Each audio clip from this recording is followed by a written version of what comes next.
Here's a message of importance to millions of people who are continually pale and washed out, weak and run down.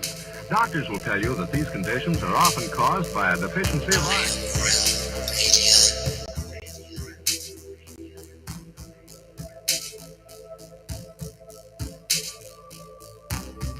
The iron you need to keep you physically fit and mentally alert.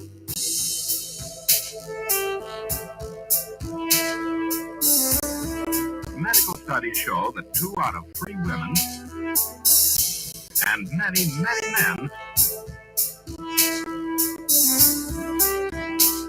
lack the daily iron your body requires in a form your body can easily use and put to work.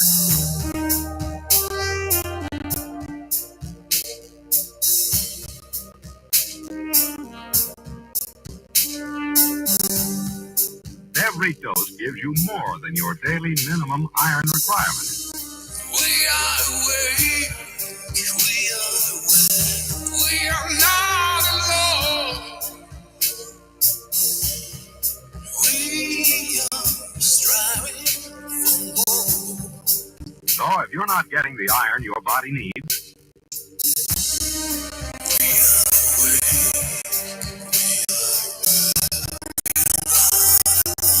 if you feel weak, run down, and are easily upset,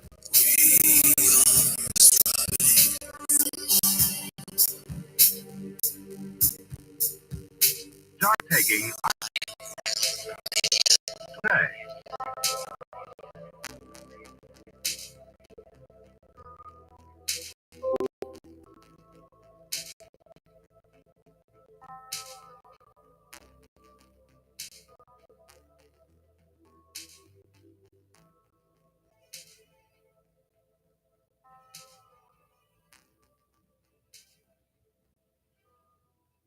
Nine, 8, ignition sequence has started. 6, 5, 4, 3, 2, 1, 0. We have commit and we have liftoff at 2:13. The Saturn V building up to 7.6 million pounds of thrust, and it has cleared the tower.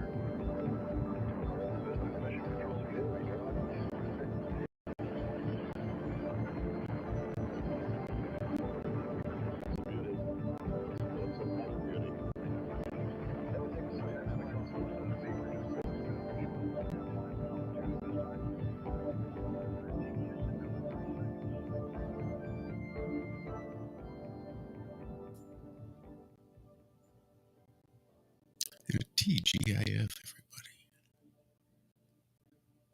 Yeah. You know how I do. Under promise and over deliver. That's how I roll. Are we late? Are we early? What time is it? What's going on here? Nobody knows. Welcome to Have No Sphere. Right here on the Iron Realm Media YouTube channel. My name is Josh Corey. Welcome, everybody. It is Friday once again, and we are happy to have you all here. Thank God it's Friday. Thank God it's Friday. Got the big news today. They're going to try to mandate that vaccine at my job. So why they chose to do it the day before or like the day of their 75th anniversary open house, where they're going to give tours to show all the people, all the happy employees working. Yeah, fuck that. I bailed out. I said, I'm going home. You coming back up here, Josh? No, I'm not coming. You know what? I saw on the television that if you punch a dead baby, it's good for public health. So I'm just going to go out and start punching babies. I'm not going to come back up here. Sorry. No. Tell me you're going to sodomize me with a needle and expect me to come up here to celebrate your 75th anniversary? You didn't have the balls to stand up to protect my person? You're going to let somebody try to just violate my body as if it's not protected under the 4th Amendment, like these instruments that we're building here isn't for the military, who's sworn to uphold and protect the Constitution that protects my body? In a fucking perfect world, these instruments are going to be used against you for trying to attack my body. Tell me to come celebrate with you. Ha. So rather than start at 6 and try to rush around, I just came home early and fucked around. And, rather than start at 5, maybe we're a little late. Or if you start at 6, we're early. Either way, we're here. It's going to be a great show. I'm excited. We've actually had this guest on before for just the briefest of moments before he had to leave. So before we get into that, let's say hello to everybody else. Let's start off with, not in the order of appearance, we'll just say hello to Mr. Walter Johnson. He's one of the co-hosts over there on the Ironworks on Truth Frequency Radio, TFRlive.com, every Tuesday and Friday morning, kicking off at 4 a.m. Central Time. Walter, how are you doing, sir? I am doing wonderful. It is Friday. We did it. As you say, early, late. We're fucking wizards. Does it matter what time we arrive? I think not. A wizard Anyway, we're is here. never late. Nor is he We're early. here. He arrives precisely when he means to. Exactly. That. So, yeah. It was a great show this morning. I feel it might be an amazing show this afternoon. We'll see what happens, I guess. But anyway, we're here. He was here. And so, yeah, we'll see what happens. Well, we knew this might be an issue. If No, anybody, we know that. Internet and batteries and life. So we're going to persevere as we do, like you do, and we're here. And I see you guys in chat. I'm trying to type away to you all. I'm sure I've missed folks already. It's coming.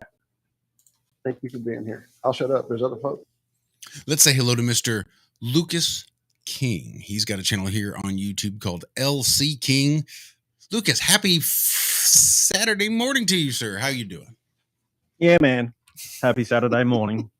I'm doing good. Yeah. Just trying to organize some stuff and get some questions ready for Marty, and hopefully it'll be a good show. I'm sure it will be, So I'm pretty excited. I love Marty's what he talks about it, and brings things together and really shows a perspective that's really holistic, and I really enjoy that. So cool. And Lucas. Yes, and Lucas. That one's for I Want to Know More. Who, and I've noticed more and more that people are just referring to you as and Lucas. Yeah, well, that's fine. Whatever. And, what was that scene from what was it with Wayne and Garth? I don't know. Give You're me a telling hint. the story. Jesus, how many Americans do we have on here?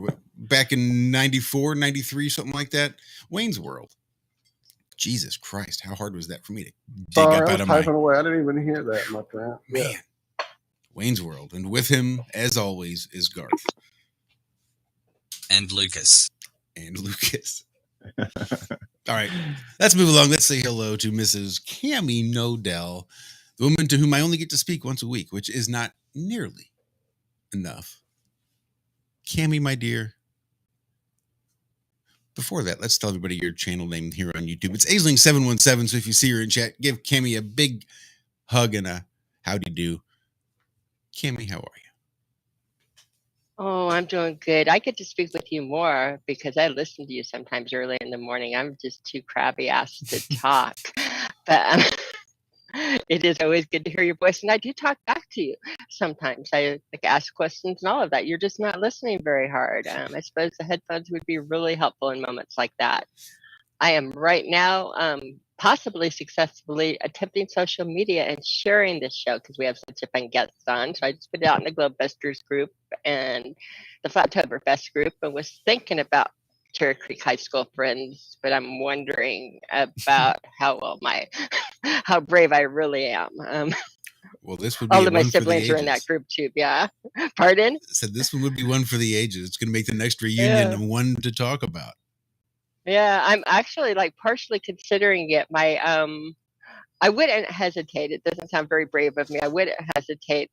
But of course, all of my brothers and sisters are in the same high school groups and that, and they give me such shit for Everything. living sometimes everything. Yes, but it's great to be here. Happy Friday, everyone. Welcome. Welcome indeed. Let's say hello to Mr. Zachary Zabala. You might know him from his channel, Good Times for All. Here on YouTube, he is the Nomad, the Stay Puft Marshmallow Man. Zachary, how you doing? Hey, Josh. Hello, everybody. Yeah, doing good. Just getting excited for Flattoberfest. I am in the process of making some little happy makers right now. If anybody should, choose to partake. Well, But gee, yeah, that's really nice. Don't of worry, you. be happy. You're a real nice guy. You're just a real fun guy there, Zach. yeah, do what Good I can. times for all. But yeah, I'm super excited. In 1 week, I caught the pen. I'm going to be able to actually look Marty in the eye and say, I love you. How you doing, brother? Let's go have a whatever your poison is, Have a happy maker. Yeah. So yeah, I'm super excited. It's getting in. I know this may come as a shock, but I don't like being, giving presentations and stuff. I really don't. And once I'm doing it, I love it. But before doing it, I'm a nervous wreck. So yeah, it's starting to set in that, oh shit, there's only a week left. You're going to have to go and explain all this stuff to a bunch of people you don't know again. And, so I need to start practicing this week talking a lot, loud. Because last week by like 5 p.m., my voice was gone. Like I could not talk at all. So yeah. But yeah, no, just super excited. I am so ready for Flattoberfest. It's just next week. It's exciting. Next week, and for people that have been at the past ones, I did get Zach and I a couple of little toys to help us with our presentation. We have those little like teachers wear those personal amplifiers that's got a little speaker box that you can hook onto your belt loop and talk into it, and it can amplify and carry your voice for a small room, but or a few feet in Flattoberfest. So that way, for those of us who could not hear loud enough, we did compensate for that. Very cool. Zach, you'll do fine. Once you're on, you're so good when you're on. It's just again, it has to click in. But thinking about it is scary. I agree. So how was your day, Josh? Well, I mean, how are you doing? I'm doing all right. I did sum it up a little bit, but with the mandatory vaccines and that they did say they would allow for religious and medical exemptions, which is a big question I had for Marty here, because I know he was. Too. Yeah. So can we let's get him in here. Let's say is he in? No, he's not in. No, he's not in. Anybody that's a fan of Marty knows that there's a good chance that there might be some connectivity issues. So we just got to bear with it. He'll be here when he's here, for as long as he can be here, and he'll come and he'll go, and it'll be fine. Yeah, it'll be fine. This is IRM. What do we care? Well, meanwhile, I saw some crazy stuff, and I meant to mention it this morning, and then I thought, well, it'd probably be much better if I could show it. But then there's copyrights. Gosh darn it. What do we do? I tell you what, let me go straight to the video and not to the website. Give me half a minute. And go. Or more. So there's lots of activity, in case you weren't aware, going on around the world. There's lots of activity. And by that I mean, the Ring of Fire is on. Freaking fire. I'm going to the profile of this person. There we go. Sorry, it's one of those things I don't know how to work. Okay.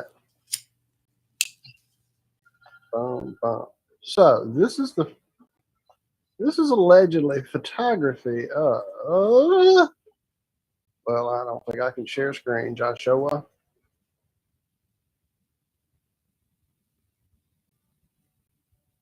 Sorry, I'm trying to get everybody in. No, I understand, sir. Not trusting, just want to have some options. All right. So this allegedly happened. A volcano. Somewhere I can't tell you where. This just came through my feed. And apparently a meteorite plunged into a volcano. Get the fuck out. Yeah, I don't call believe it at all. bullshit. That's a trippy photo. Don't fucking believe it. Allegedly, there's video of this too, and that's what I was looking for when I thought about the copyright issue. So hopefully this Instagram thing won't get us copyright. But the video I can't find anywhere except for a news site that I know will strike us. So I'm struggling. Let me see if I can find the video because I haven't seen. So Yeah, those yeah. clouds there, you're saying that meteor just went down See, past there's all kind of those bullshit to me clouds. right here. I don't Like, know. to me, this looks like something light going up more than a light coming down. I don't know. And I've seen the green streak. I've seen it personally numerous times as I watched the sky growing up and through this last 6 years. Seen many of these streaking across the sky, leaving the green trail. So that part conceivable. Green Lantern style. Trajectory Green Lantern. That's it. Hal Jordan. Anyway, I don't know. Let me go find the video though, if I can get one that we can actually watch without getting struck. Give me a few minutes, and you talk amongst yourselves about the fact that I don't know, La Palma freaking destroying. I don't know, Campbell, you've been watching it. The volcanic activity upon our planet. She's been like putting it up as a screensaver, pretty much. Yeah, that's Yeah, I why use put it as one of in the her background screens while all we're the doing other time. shit. It's on, right? And you hear it. It's fascinating to me, the pattern of it, the pulse, the heartbeat of it, the inflow and the outflow. I feel there's so much to learn from it in the background, and I'm trying to get the messages almost subliminally or that, but you can feel the pulse to it, Walt. I mean, Walt is gone now and I'm talking to it, but yeah, I've been completely fascinated with Well, it. I have too. That's why I won't Yeah. stop watching it. If I go through and it Mhm. happens to be right there, I'll pop it on and it stays on until she finally Oh, goes, yeah. hey, please turn on something else. And Zach, I've almost wanted to get you, and I don't in the middle of the night. Not with some of the comments going through, and then the comment sheets about all of the, of course, lightning going on around the volcano, and people arguing that, oh, it's not lightning, it's static electricity, and it's not the same. You've got all of these things going back and forth in the chat. It's Yeah, it's lightning. It's static electricity. It's not lightning. that's What what do they're they writing. think lightning is? Lightning. That's what I wrote.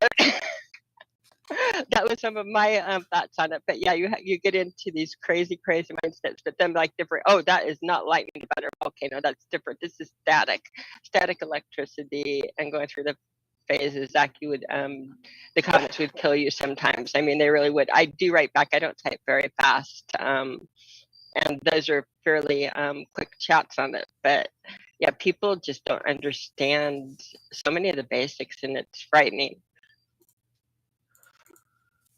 Yeah, sadly, a lot of them have letters before or after their name too. That's the saddest part about it.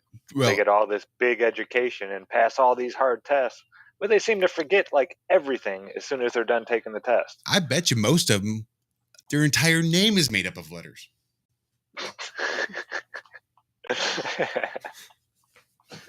All right, I think we got the man back. I think we do. We have. That's how you know someone's full of shit if they have letters in their name. You know what I'm saying? Never trust those bastards. I wouldn't trust anybody here. You know what I'm saying? So how we doing, Marty? Good. I had to drive down the road, so I lost signal. It goes in and out with the wind, seriously. So it's all right. Yeah. Those are some of the things you have to do when you live in heaven, right? You know? Yeah, well, we moved from a place called Paradise in Hawaii. So, and that was pretty nice, but it's pretty nice up here. Yeah. We've been digging it. So very peaceful. Getting used to the cold. Is it starting to get chilly up there yet? Yeah, it's starting to get chilly. We've actually been jumping in the river. So I've been bathing in the river. So, nice. So we jumped in twice today. So I'm getting acclimated that way. Trying to, yeah. Bit of Wim Hof style, is it? Is it a bit cold or what? Yeah, I mean, basically, you know, trying to, well, I want to do the whole like extreme heat, extreme cold thing, you know, So we've got a wood stove in our place, so we can really get the place cooking. We don't have like a sauna or anything, but then get that place really cooking, and then just jump out in the snow, you know. So That's it it. feels That's fucking it. great. It feels really good.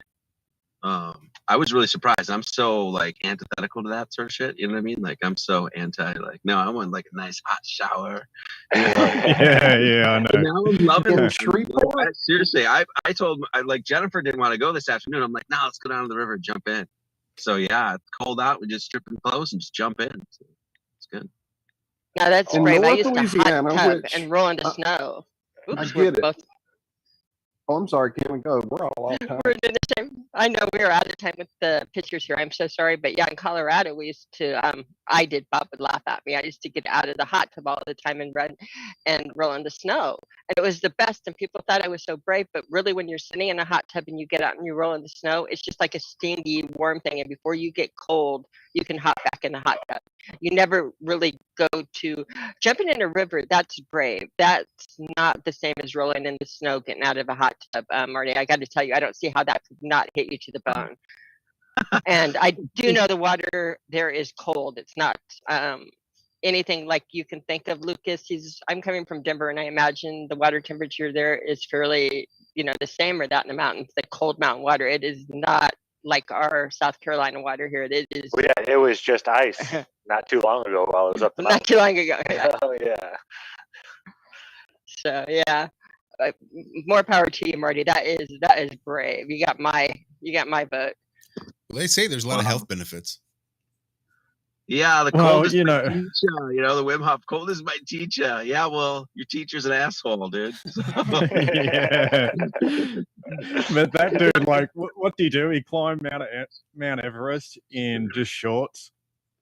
Yeah, it's like He I didn't mean, just like, climb that's- it; he like ran up it. Yeah. I mean, it's like superhuman. that is superhuman shit. I mean, people. I mean, I guess people rip on him for certain things here and there, his breathing style and stuff. But I'm like, look, if you did that shit, whatever, more power to you. You obviously are doing something right. Because Yeah, I'll go the jump in the yogi. river for a minute, but I'm not climbing, Everest in my fucking shorts. I mean,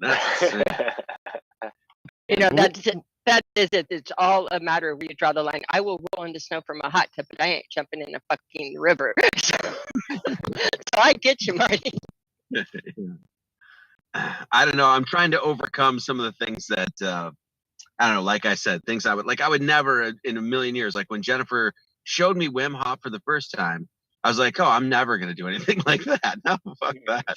And now I'm doing it. So I guess it's just one of those things to overcome. I guess. Yeah, we all grow. I've been watching scuba diving videos a lot lately of cave divers and stuff like that, and I am. You don't know this, but I'm terrified of the ocean. Uh-huh. Like I've seen it 9 times, and I've been as deep as my ankle. Never been in the ocean. Seen it bunches of times, but I'm just terrified of it. So I'm thinking about maybe scuba diving at one point. I don't know.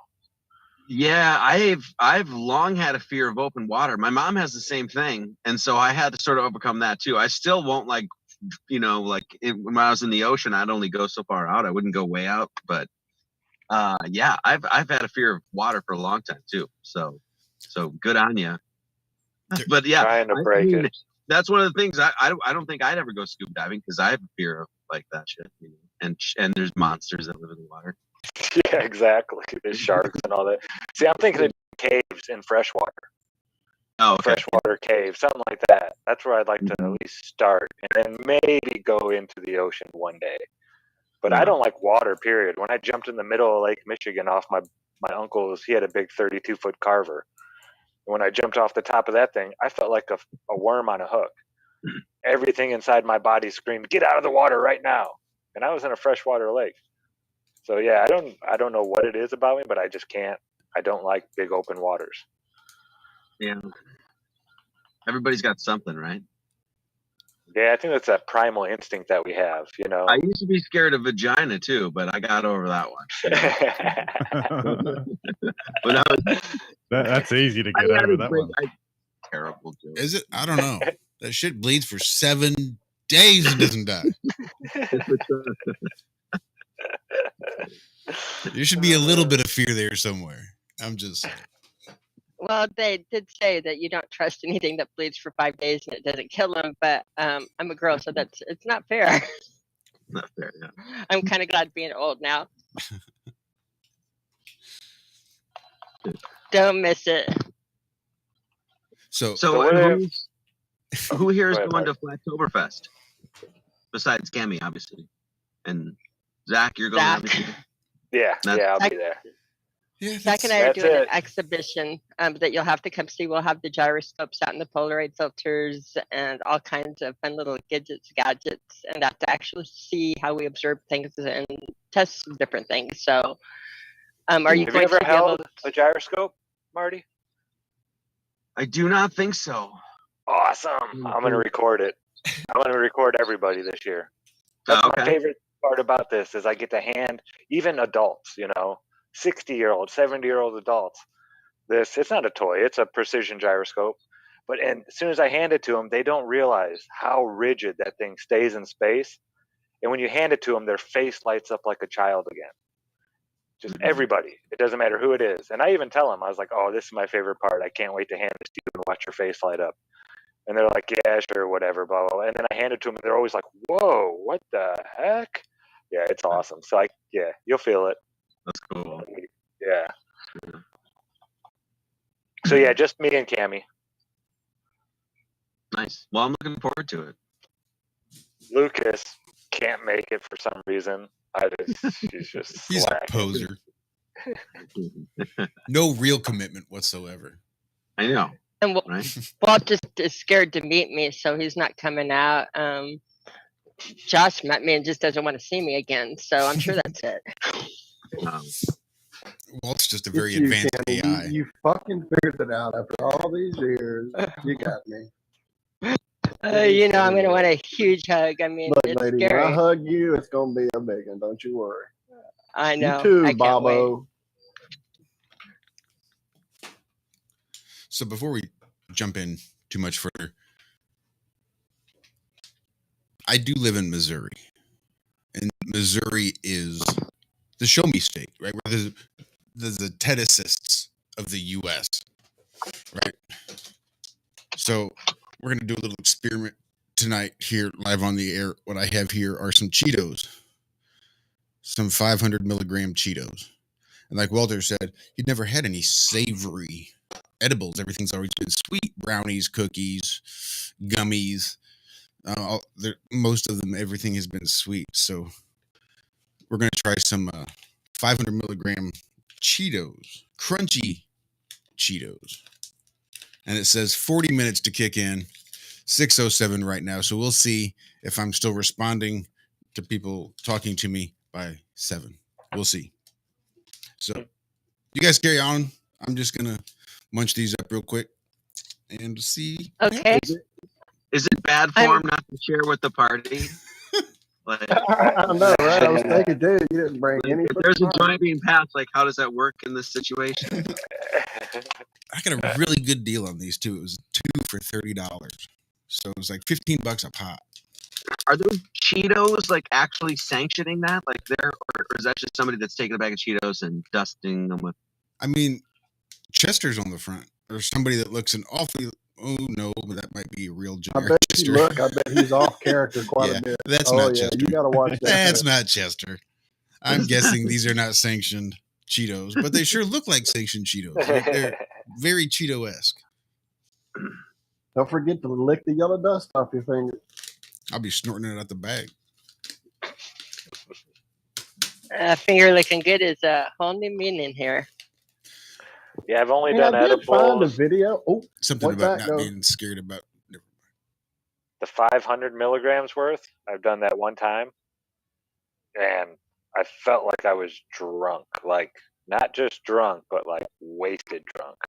Like, I could feel the rotation of the earth on 500 milligrams of cannabis. That's how much. Yeah, it got me. Dude, I have never had that edible experience. I mean, I was in Oregon for years on end, not on end, but at length, and had access to medical. My mom had the card, and I would go get her heavy duty stuff for her pain and enjoy it as well. And I mean, For the flight home, I finally said, fuck it. At the point, I had eaten everything up to 500 milligrams, which was the limit you could buy.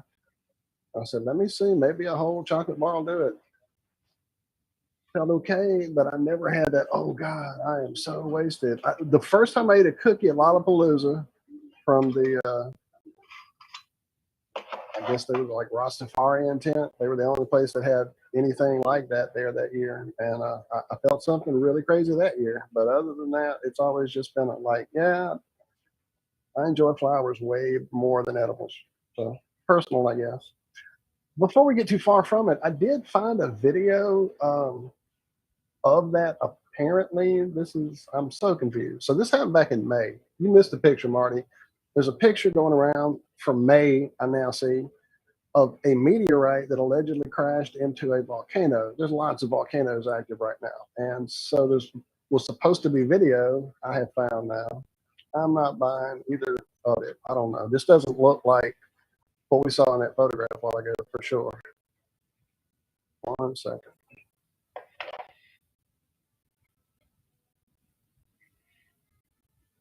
Was this supposed to be like a CCTV? Yeah, this was like captured on CCTV, I think, in that country.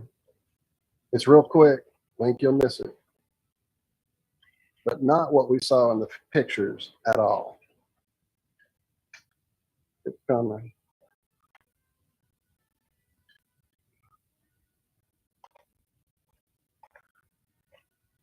Yeah.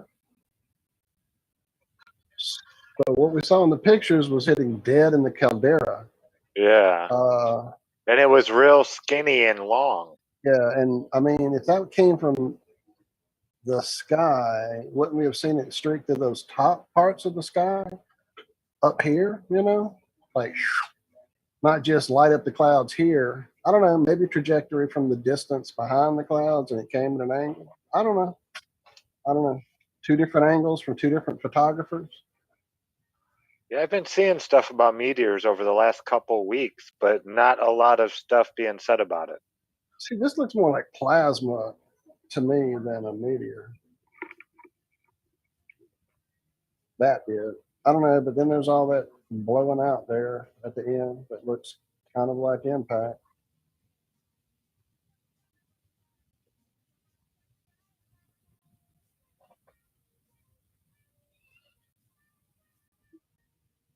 What's that going up? I just What's the noticed going up? Yeah, what was going up to the left on it too at the same time going? It looks like a reciprocal discharge. Yeah, that's exactly it, Tammy. Discharges. That's what that is. That's not a fucking meteor. That's the plasma. That's the plasma discharge, and it's doing a reciprocal between. It's playing between them, just like Zach, when you bring your not Vindegraph. What am I trying to think of? Over here. What is the one that we made the balloon rise with? Crazy. Yeah, the Vandegraaff. All right. The Vandegraaff. Okay, yeah. I haven't even taken a 500 milligram one, and my brain is gone today. But no excuse. But yeah, that reciprocal on it. We had a good discussion on Globebusters. We had Steve Falconer on from Space Busters, and he's got me on a project on why some clouds have perfectly flat bottoms. So I've been working on that. He does the mind bidders. I'm about ready to address him back on that one, but we're having a fun, nerdy back conversation. If anybody knows him, he's a lot of fun. Really nerds out. Do you ever get into like the doing any tests or experiments, Marty? For like flat Earth and things, that sort of like stuff. Well, not so much even flat Earth anymore. I know we've all dabbled in that, but do you have any like side hobby type stuff? No, I don't. As far as like experimenting with water or trying to build free energy or anything like that, no. I always, I don't know. It never really tripped my trigger. I always thought somebody that had more of like not a green thumb, but do you know what I mean? That had more that was just like a mechanical mind, technology or thinking that way or something that would find those advances because they're obviously out there. You know what I mean? Like you need sort of, especially for, yeah. and I don't know enough about electricity flow and like all of that stuff. It's sort of, as far as like technology and stuff like that is concerned, it's sort of beyond me, a lot of it. And so I don't spend the time to learn it, you know. But there, that shit's if it's not already here and being silenced or whatever, which it obviously is in some respects, but it will be found again by your normie. One of us brain people are gonna fucking, you know what I mean, spend years trying to fiddle with something. Next thing you know, you've got a perpetual motion device, and that's it. It's you got a viral thing, and next thing you know, people are building it. Yada yada yada. I don't think that we're far from that, honestly. So, no, there's some guys. The other thing about what you do with the mathematics side of thing, directly correlates to how someone would actually take those mathematical concepts and actually apply it mechanically. So there's something very essentially that's what like VBM, the vortex-based math guys did. They took his his basically 2D math and mapped it onto 3, and they showed that energy flowed better that way, and actually proved that out. They haven't made like a perpetual motion device or anything from it, but it's out there. I think we're on the cusp of that. You know what I mean? And once that gets out, I don't know how they're going to put the lid on it besides trying to just murder the people or whatever. The old tactics are those old tactics that they've been using to silence honest technology that could actually help humanity are going to fail. They will. Well, yeah, we can all talk to each other now. Yeah. You can't hide this stuff like they could in the 70s or 80s. Yeah, and how many of those people, like inventors and shit like that, the first thing they did is they would go to the patent office. They're like, look, I built a car that runs off water or whatever it is. You know what I'm saying? And of course, the powers that be were like, I got you, bitch. Right? It's that kind of thing. So yeah, well, I think that patents sort of...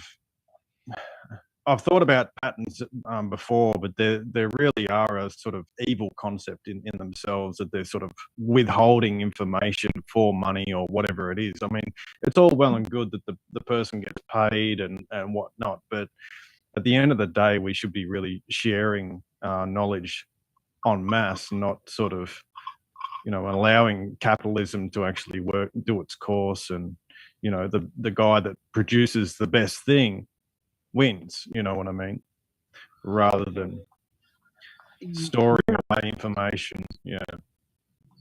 Yeah, and when you have something good, and I think if you give it away, people are still going to pay for it in a sense, or support, like like Radiohead. I forget which album it was, but they just released it for free, or like you could pay whatever you want, right? And it was like a digital download. It was the In Rainbows record or some shit. And so they went, and a bunch of people paid like $1 or €1 or whatever, and some people paid like $15, whatever. They paid whatever. Or you could download it for free. You literally pay whatever you want. And then the hard copy of the album came out, like album stuff, and then all those people that already paid for it went and bought the hard copy too. So mainly just because they wanted to support the band that they loved, and they really, that sort of thing. So good people, which there's lots and lots of us out there, as we know. There's more of us good people than there are the evil, for sure.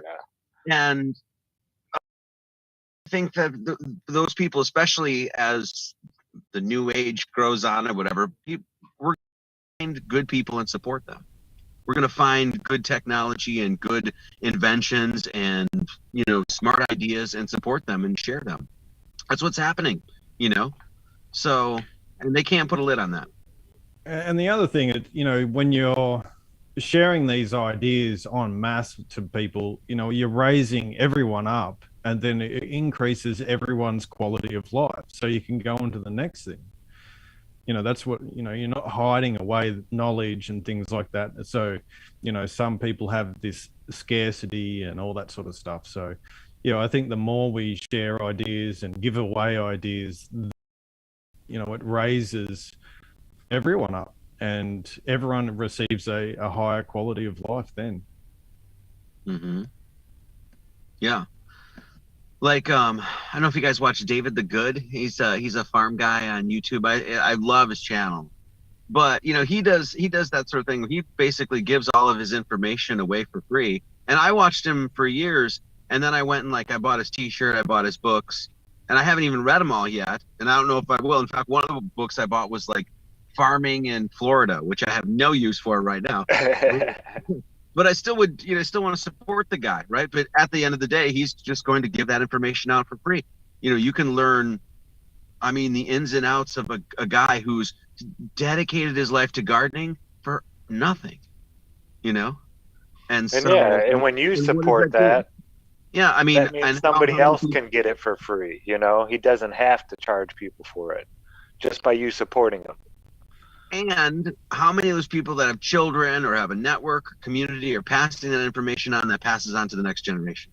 That's sort of, I feel like what's kind of happening right now is that we're rebuilding those old knowledge systems, that you know what I mean? It's like they wanted to just, hack them all away or whatever, right? They just wanted to whittle all those old knowledge systems away, but they're all sort of, it's like the, the ocean was going now it's coming back in kind of thing, Well, that's essentially what you're trying to do with your school, right? Is rebuild the old knowledge systems, start sharing this idea of logic and all the things that come along with what you're trying to present to people, right?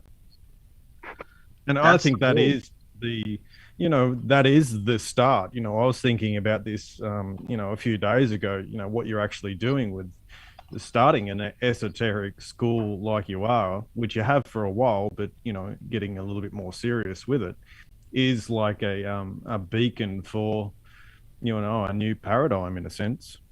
Mm-hmm. Yeah. It needs to happen.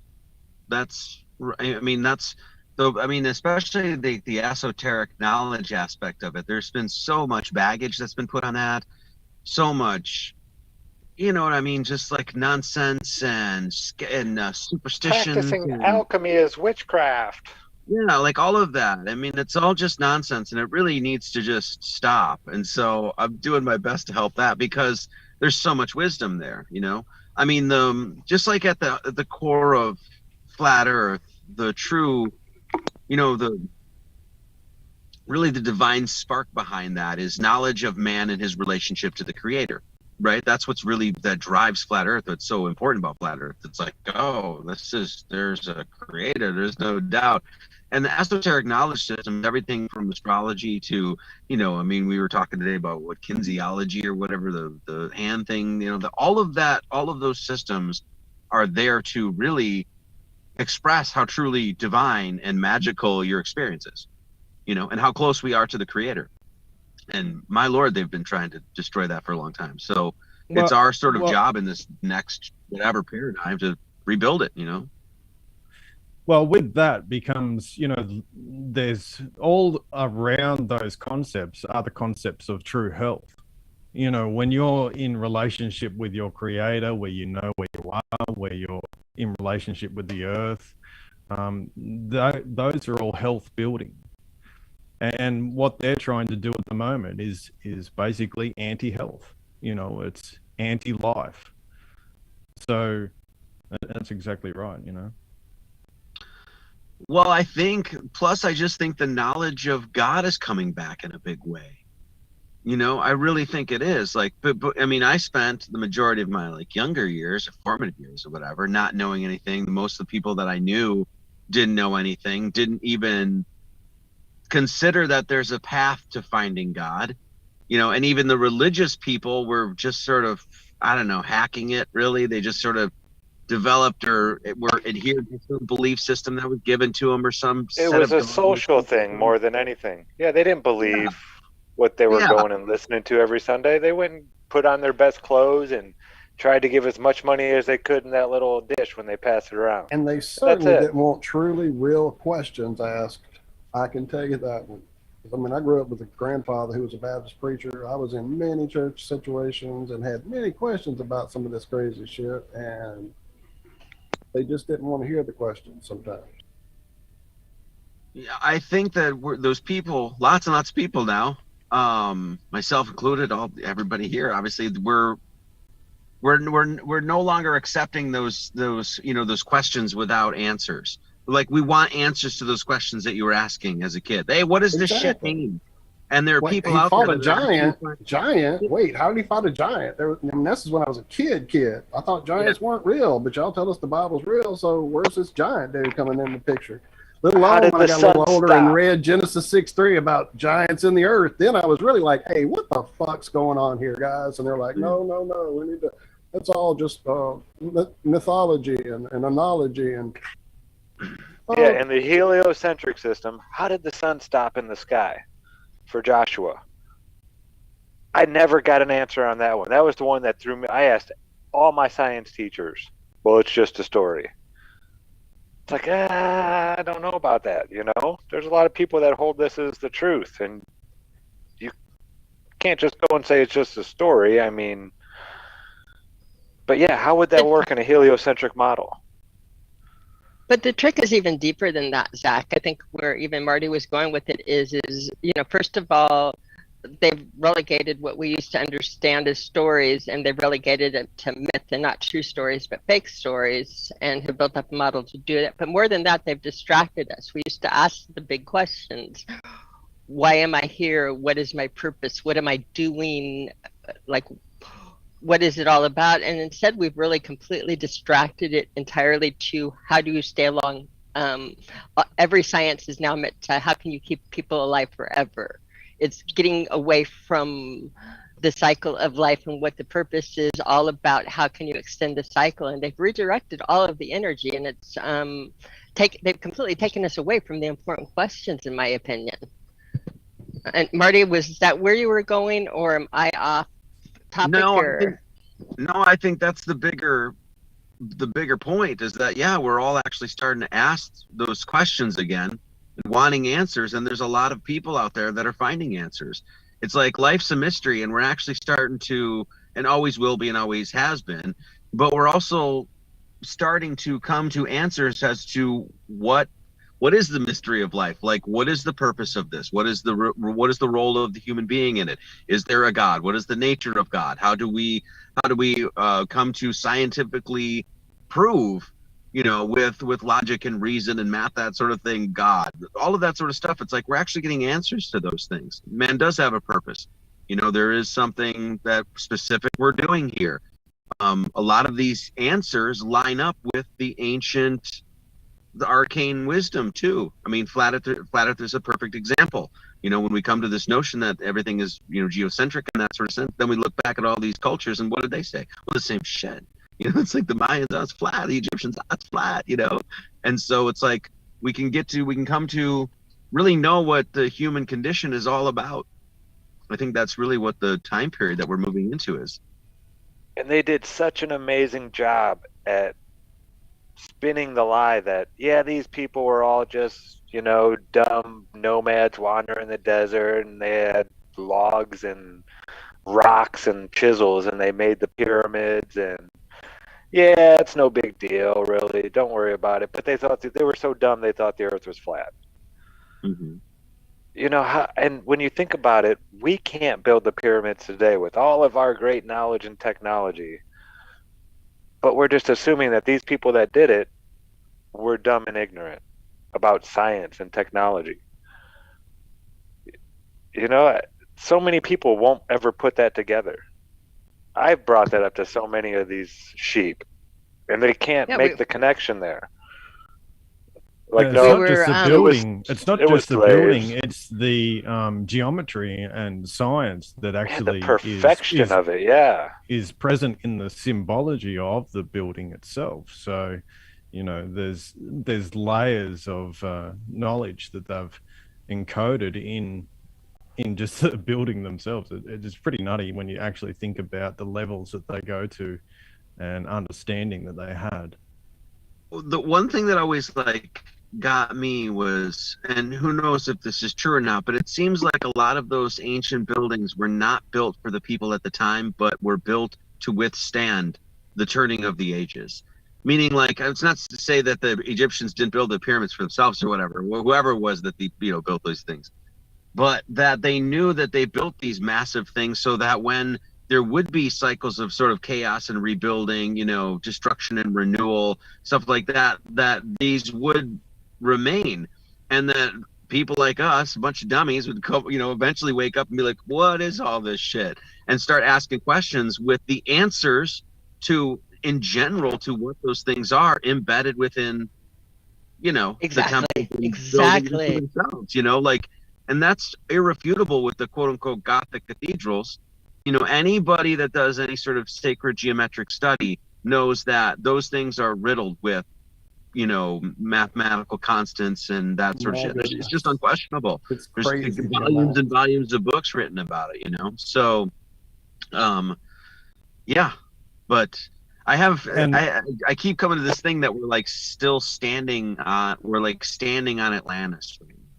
Like the long lost continent of Atlantis or whatever. These lores and tales. It's like, oh, it was some civilization that was wiped out. And it's like, no, they were here. There's still some buildings in Marinette. Do you know what I mean?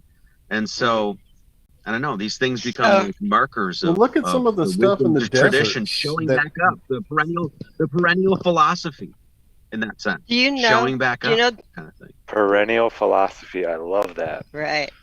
Are you familiar with the oldest stories of Atlantis and where it came from, Marty? Because I can put it in a touch base really quick.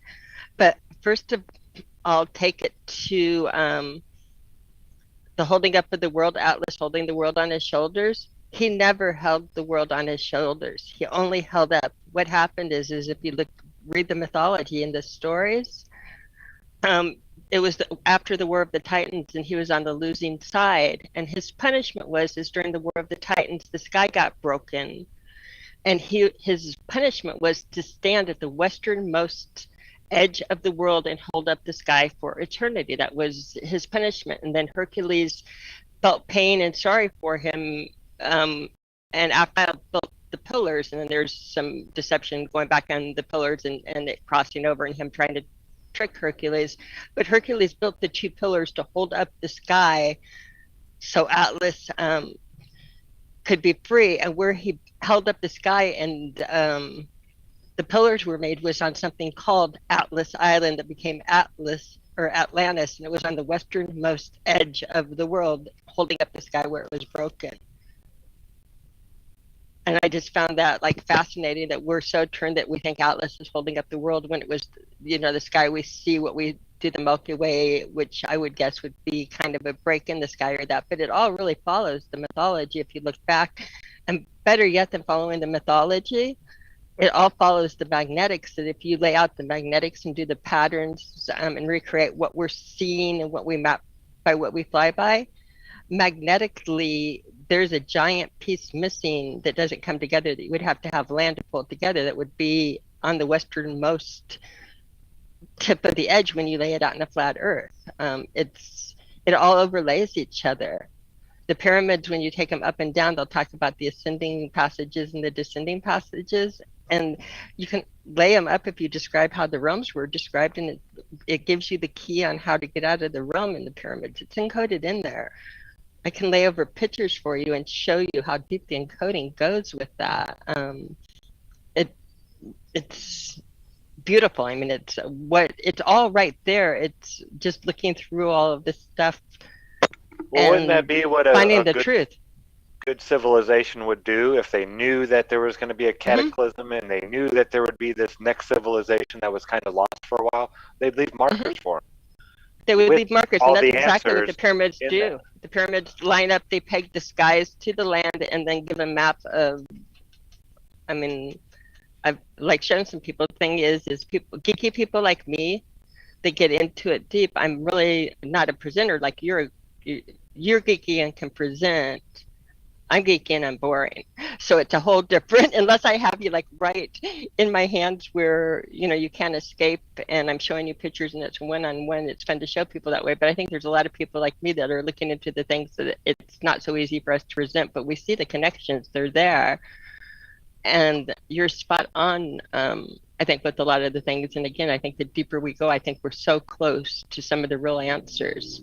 And Atlantis, if you look at the map realistically and take all of the myth, take all of the everything out of it, and just look and see by what our pattern creates and what has to continue, what's not there, you see that there has to be a giant piece of the land, and when you map it out, it would be on the westernmost tip that is closed off to us. It's, you know, that place that we can't go to between Africa and South America that they call the South Atlantic anomaly, so no planes or anything can travel or go into that area. It's really convenient, but it has to be there magnetically. It can't not be there magnetically. Just like our magnetics don't work like on a they do not work on a sphere, a spinning globe at all. We have a quadrupole up at the North Pole.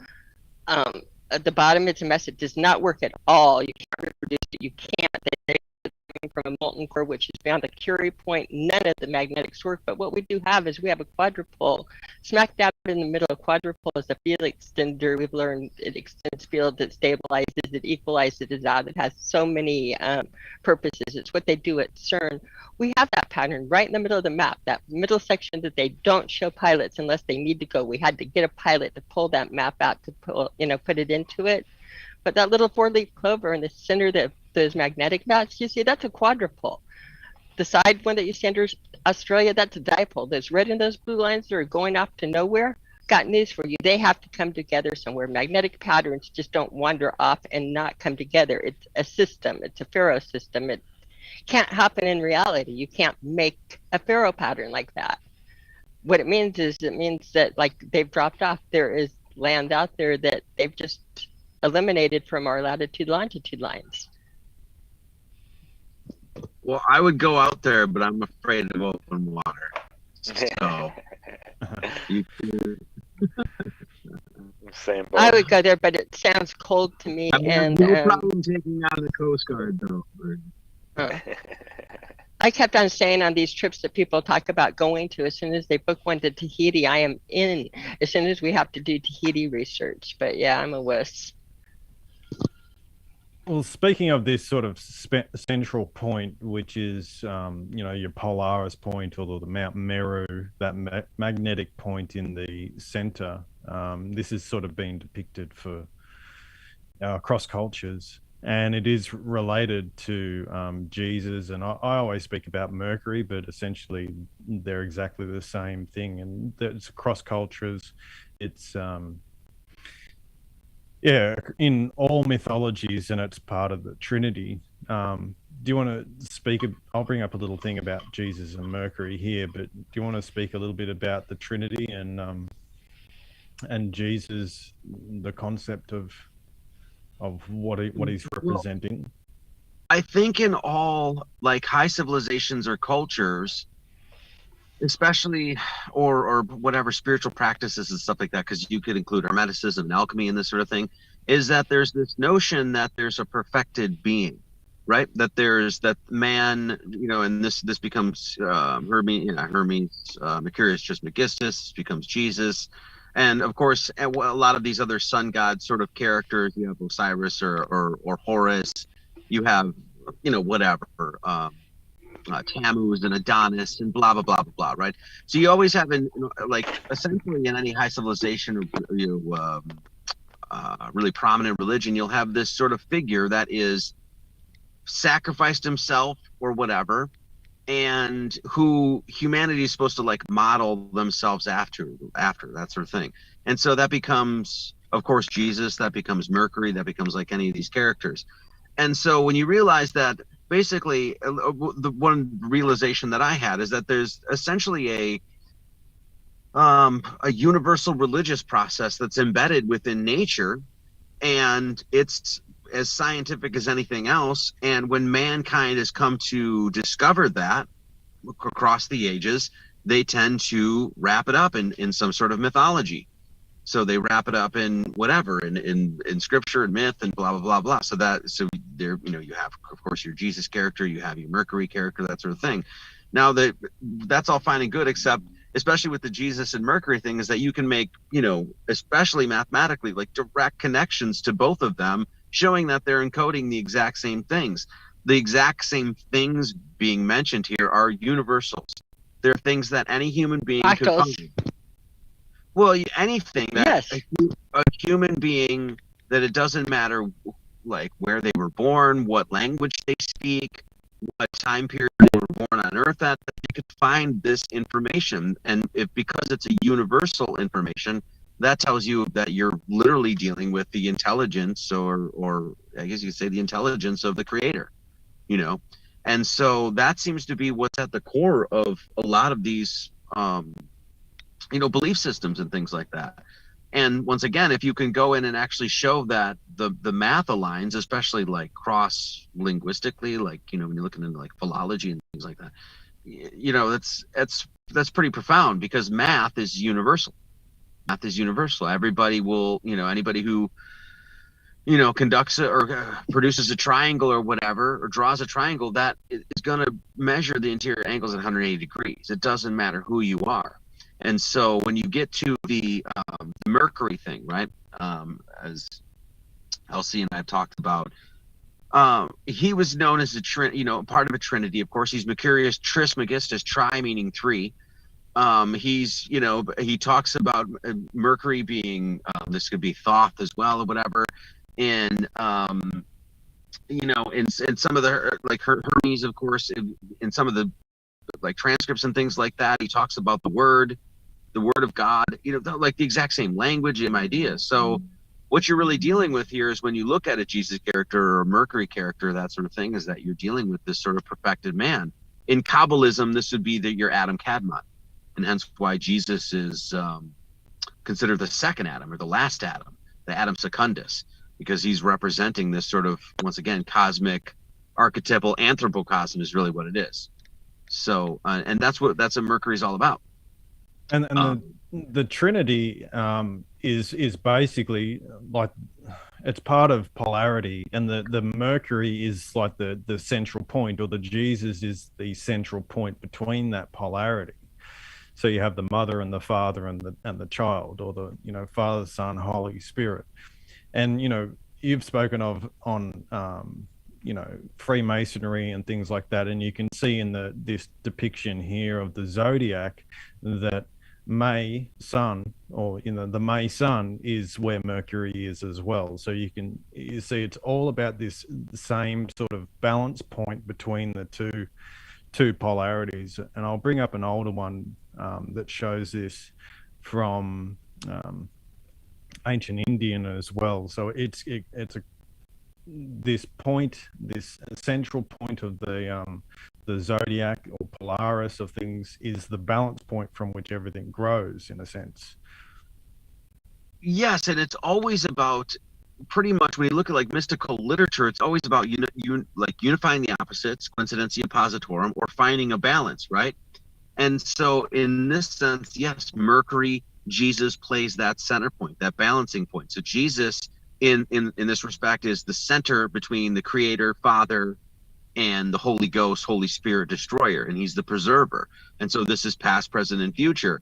So when you understand it that way, then you look cross-culturally and you see trinities everywhere. Like, we pointed them out in the Norse myth. You find them in Hindu trinities. You find it, what is this one? Yeah, Mercury and the joined male and female. Mercury, the middle path, the way, the path between extremes. Yes, and who is this? Is this, what's this character's name? Alhambra or something? This one.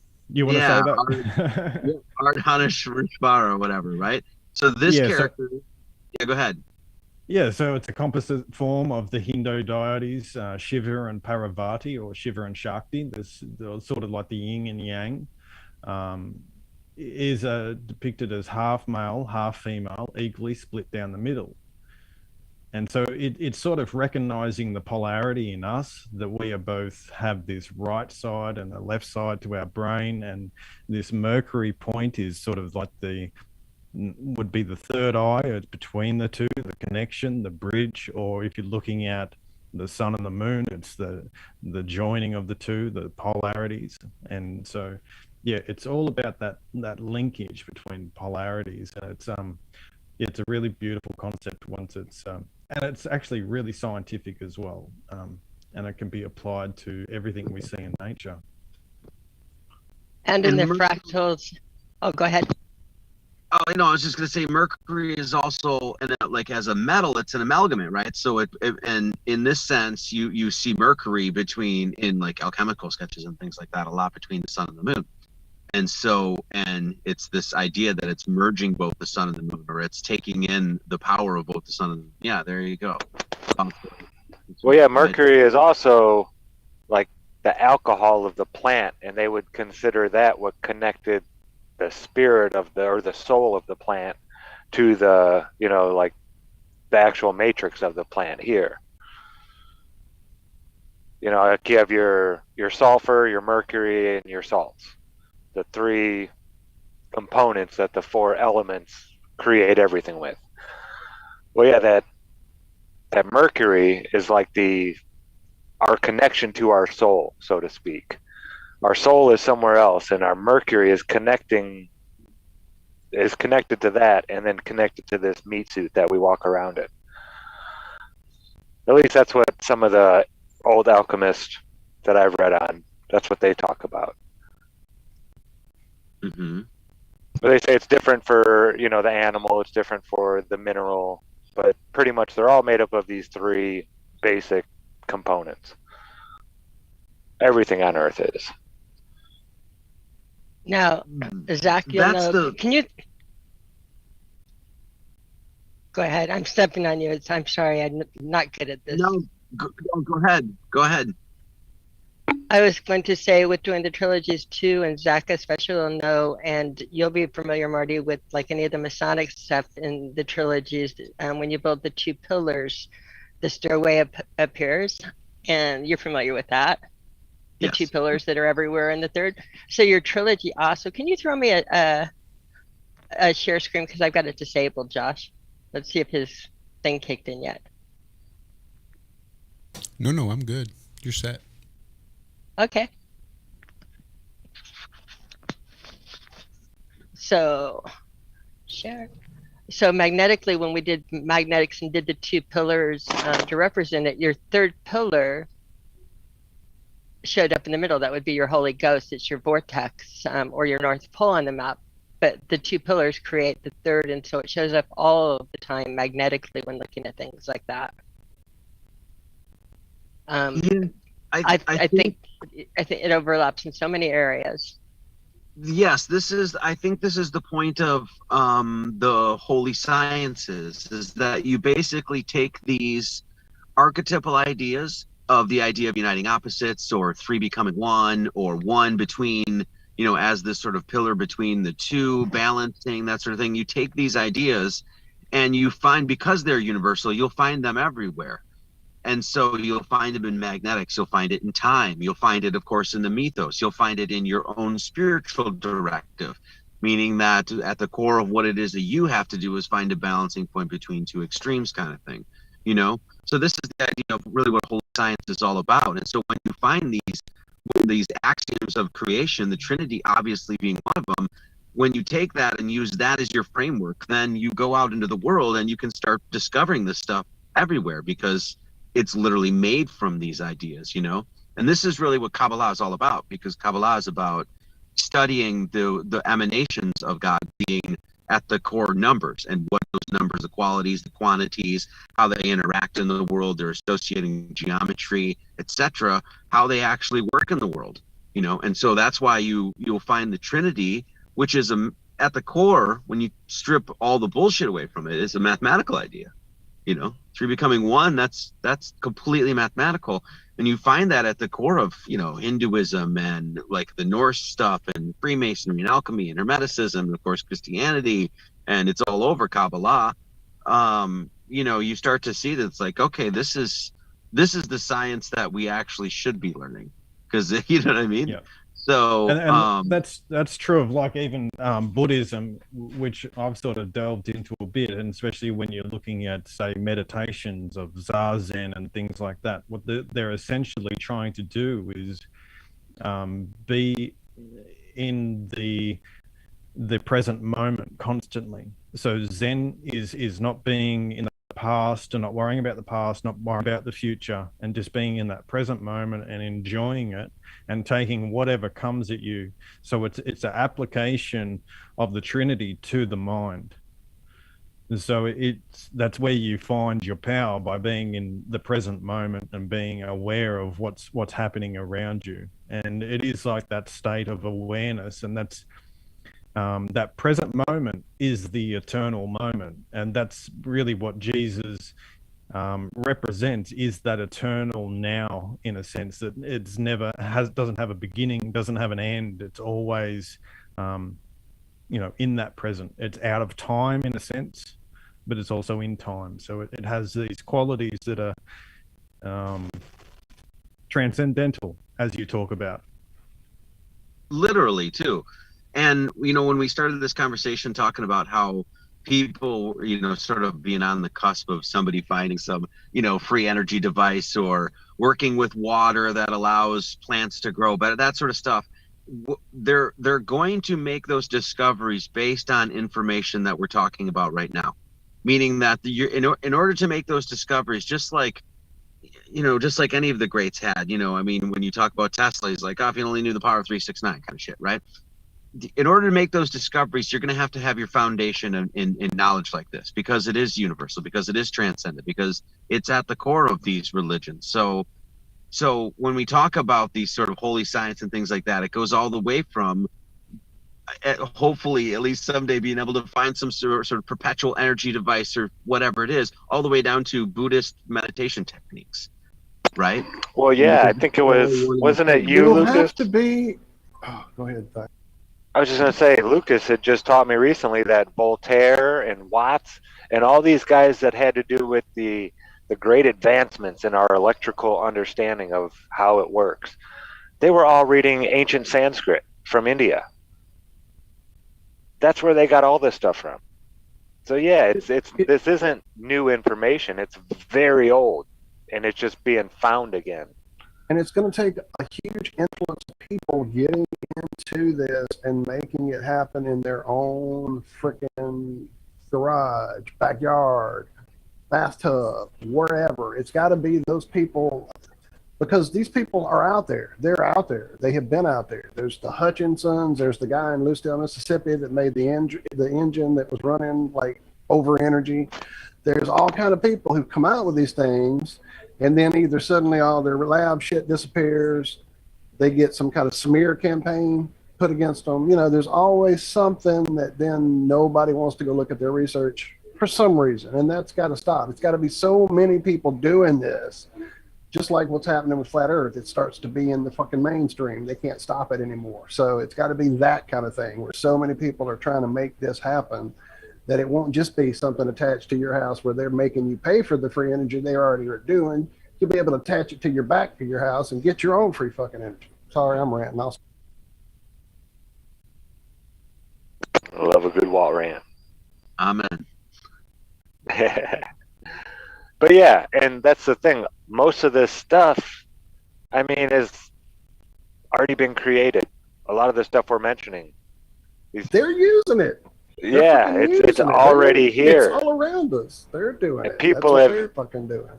But like you said, now we can share. I could talk to Lucas, who's in Australia, at the drop of a hat, and I can be on with Lucas, and we could be sharing.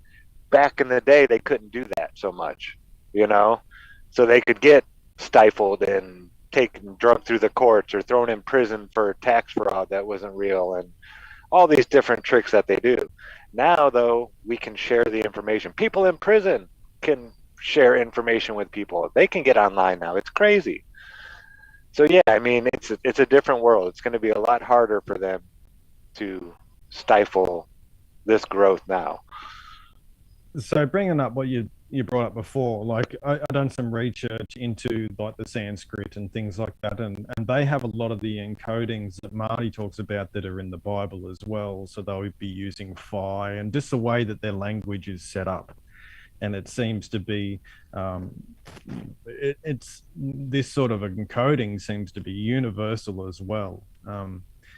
But also like that you can see, well, firstly, I found the battery that they described in the Sanskrit, and this is well before the Baghdad battery.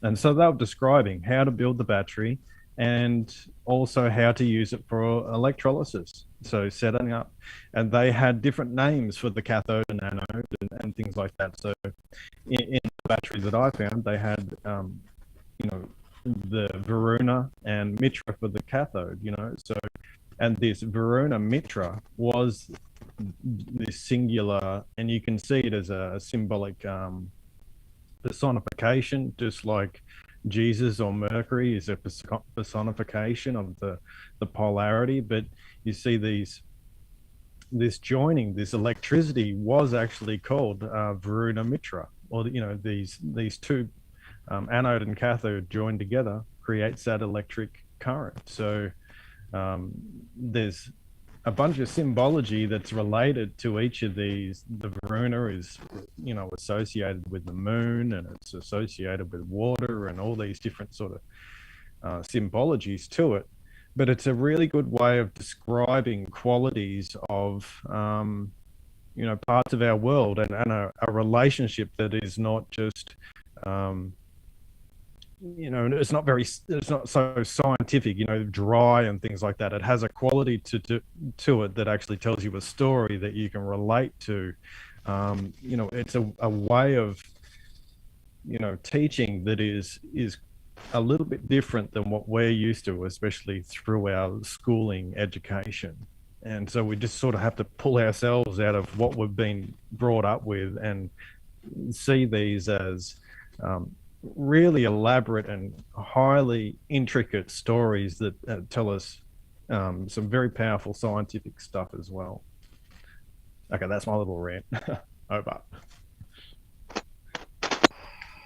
Yeah, I always feel like these stories, whether that's the Bible or stories and stuff like that, the Hindu stuff, it's like the story itself, the myth is I explain it like this. It's like the myth is the center of the wheel, and every spoke, there's like a spokes that come off that wheel, and this spoke is like the electromagnetic spoke. And this spoke's going to tell you how to build a battery. This is how to like meditate properly. This is the astrotheology here. This is the sacred geometry and the number aspect. This spoke over here. This spoke is, you know what I mean? It's like, so if you focus on the center of that story, all things come from it in that sort of sense. I think that's what these ancient tales are all about, is literally just this really, really crafty way of encoding all of this sort of stuff to be extracted or extrapolated by people that can actually read it. So the things he's pointing out here, like they're universals. So because they're universals, they're not going to just be stuck in some Hindu text or some in the 22 letters of the Hebrew alphabet or something like that. No, you're going to find them all over the place, and it would be the most natural thing to find them all over the place because they're so natural, if you will. And that's what I find so fascinating about them, because they can be taught to children, and like these fairy tales, and they're all in, I was reading, I forget what it was called. It'll come to me later, but basically they're little fairy tales, and they're meant for children and that, but they're telling you high-end cycles of how the sun and the moon operate, or different qualities, and that's what sort of Marty's talking about as well, is that they're put in such a way that they're highly poetic, they're symbolic, and then as you grow with these stories, they sort of flower with you. They open up and tell you more things, and I just find that is really, that's some high intelligence to actually come up with the stories, to show them like that, so that they actually work with your consciousness as you grow. It's such a like awesome point you're making too, because and you actually see this in the world working. It's almost like how biblical stories work. They're available for like all the levels of consciousness, right?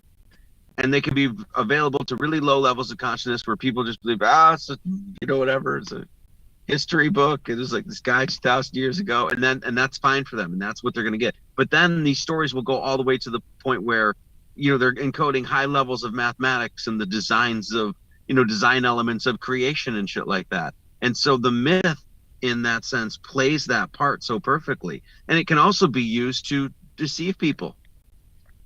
It also plays that part too, because let's face it, some people shouldn't have this information.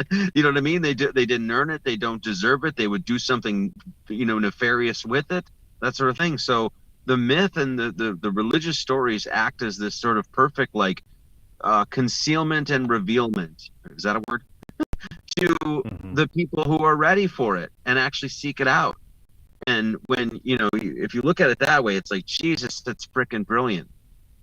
It's just so, these are extremely intelligent people that crafted this stuff. There's no doubt.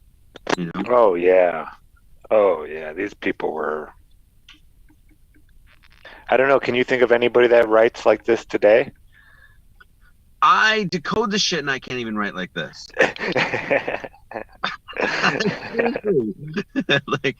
I'll encode certain things, right? We named the church the Gnostic Church and Academy of Lord Jesus Christ, and I named it that specifically because of its encodings. So, but yeah, even just the author prowess of somebody like James Joyce, no one's writing like that shit today. No one's even coming close to that. So, but then again, we've also had the last, 50 years or whatever, of some, more than that, of course, but of some extreme dumbing down. Right? We got the fluoride alone. Yeah, and without once again, all the propaganda. That's dying. People are hungry for real information. They want actual knowledge. They want proof. They're not happy with somebody lots of people are not just happy with somebody telling them how it is. They're going to challenge things. They're going to ask hard questions. The fact that you have flat earthers willing to come out so boldly and tell everybody that they're flat earthers and then yet argue with one another, that's fucking great. So.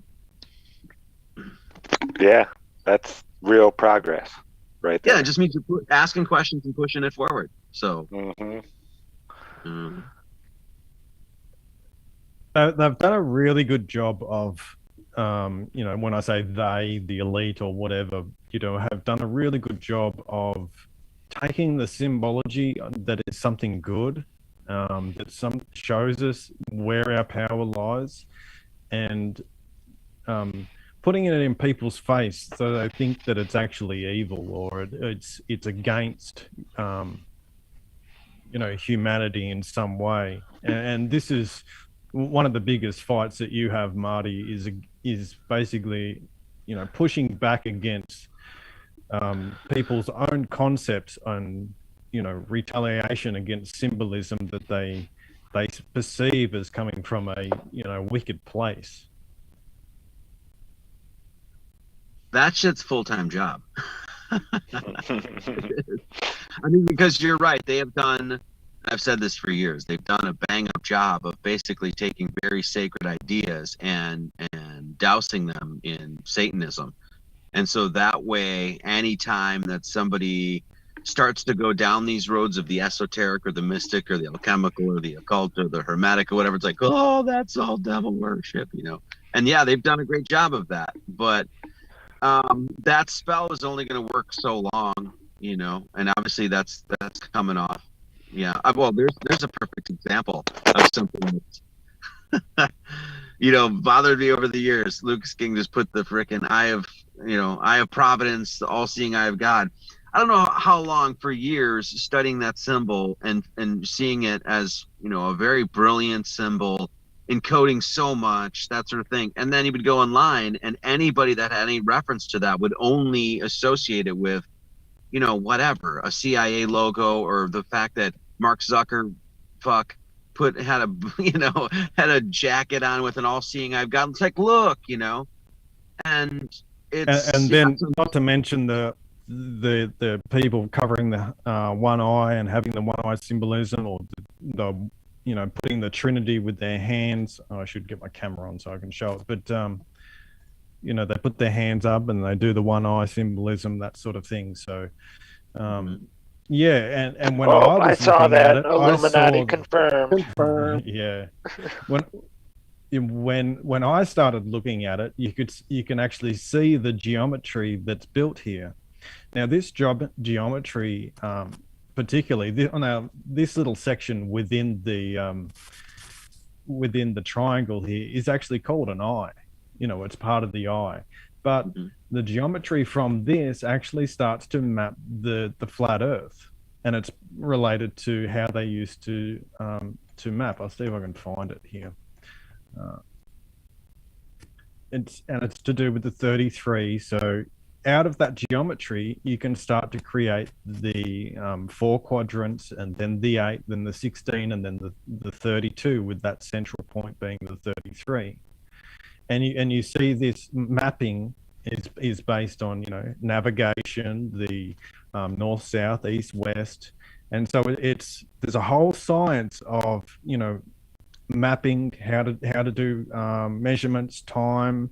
All of it comes from this basic symbol here, which points to the center of the Mount Meru, the center, the Polaris, and so it's highly integral to flat Earth as well. Not to mention that it's an esoteric symbolism for Mercury, Jesus, the center of the zodiac, and this idea of God's presence, or the providence of God, and the creator, and his handiwork through geometry and those sort of things. So yeah, the thing about the all-seeing eye of God is, like, when you look at it, a lot of people will be like, it's a Masonic symbol, and it's like, well, first off, Masons, they're basically just like a cache or whatever. It's like a library of some symbolism. That's really what they are.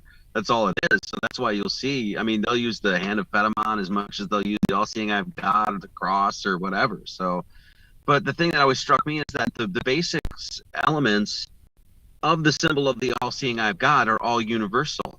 What's the eye? Well, that's not belong to any race or any religion or any belief system. What's the triangle? Well, that doesn't belong to any race or belief system or religion. What's light? Well, that doesn't belong to any race or religion or belief system or anything like that. So the main components of that symbol are all things that are universal, and when you get into the symbolism of what those things mean, it's like open eye. Well, number one, that's of course seeing what it is. Well, looking into your world and seeking information out and seeking out God. What's the triangle? Well, we just talked about the Trinity all day freaking long here. And what's light? Light is always wisdom, truth, shining a light on, the darkness, that sort of thing. And then, of course, you put those things together in the divine aspect, and that's God constantly looking over his creation. It's always watching out for it, in that sense, it's like and when you understand it in that way, it's like, that's a really comforting symbol. Do you know what I mean? Because it's like there is this sort of omnipotent, omniscient, omnipresent, caring God that's actually looking over his creation and looking over you, and look how they flip that shit on the head.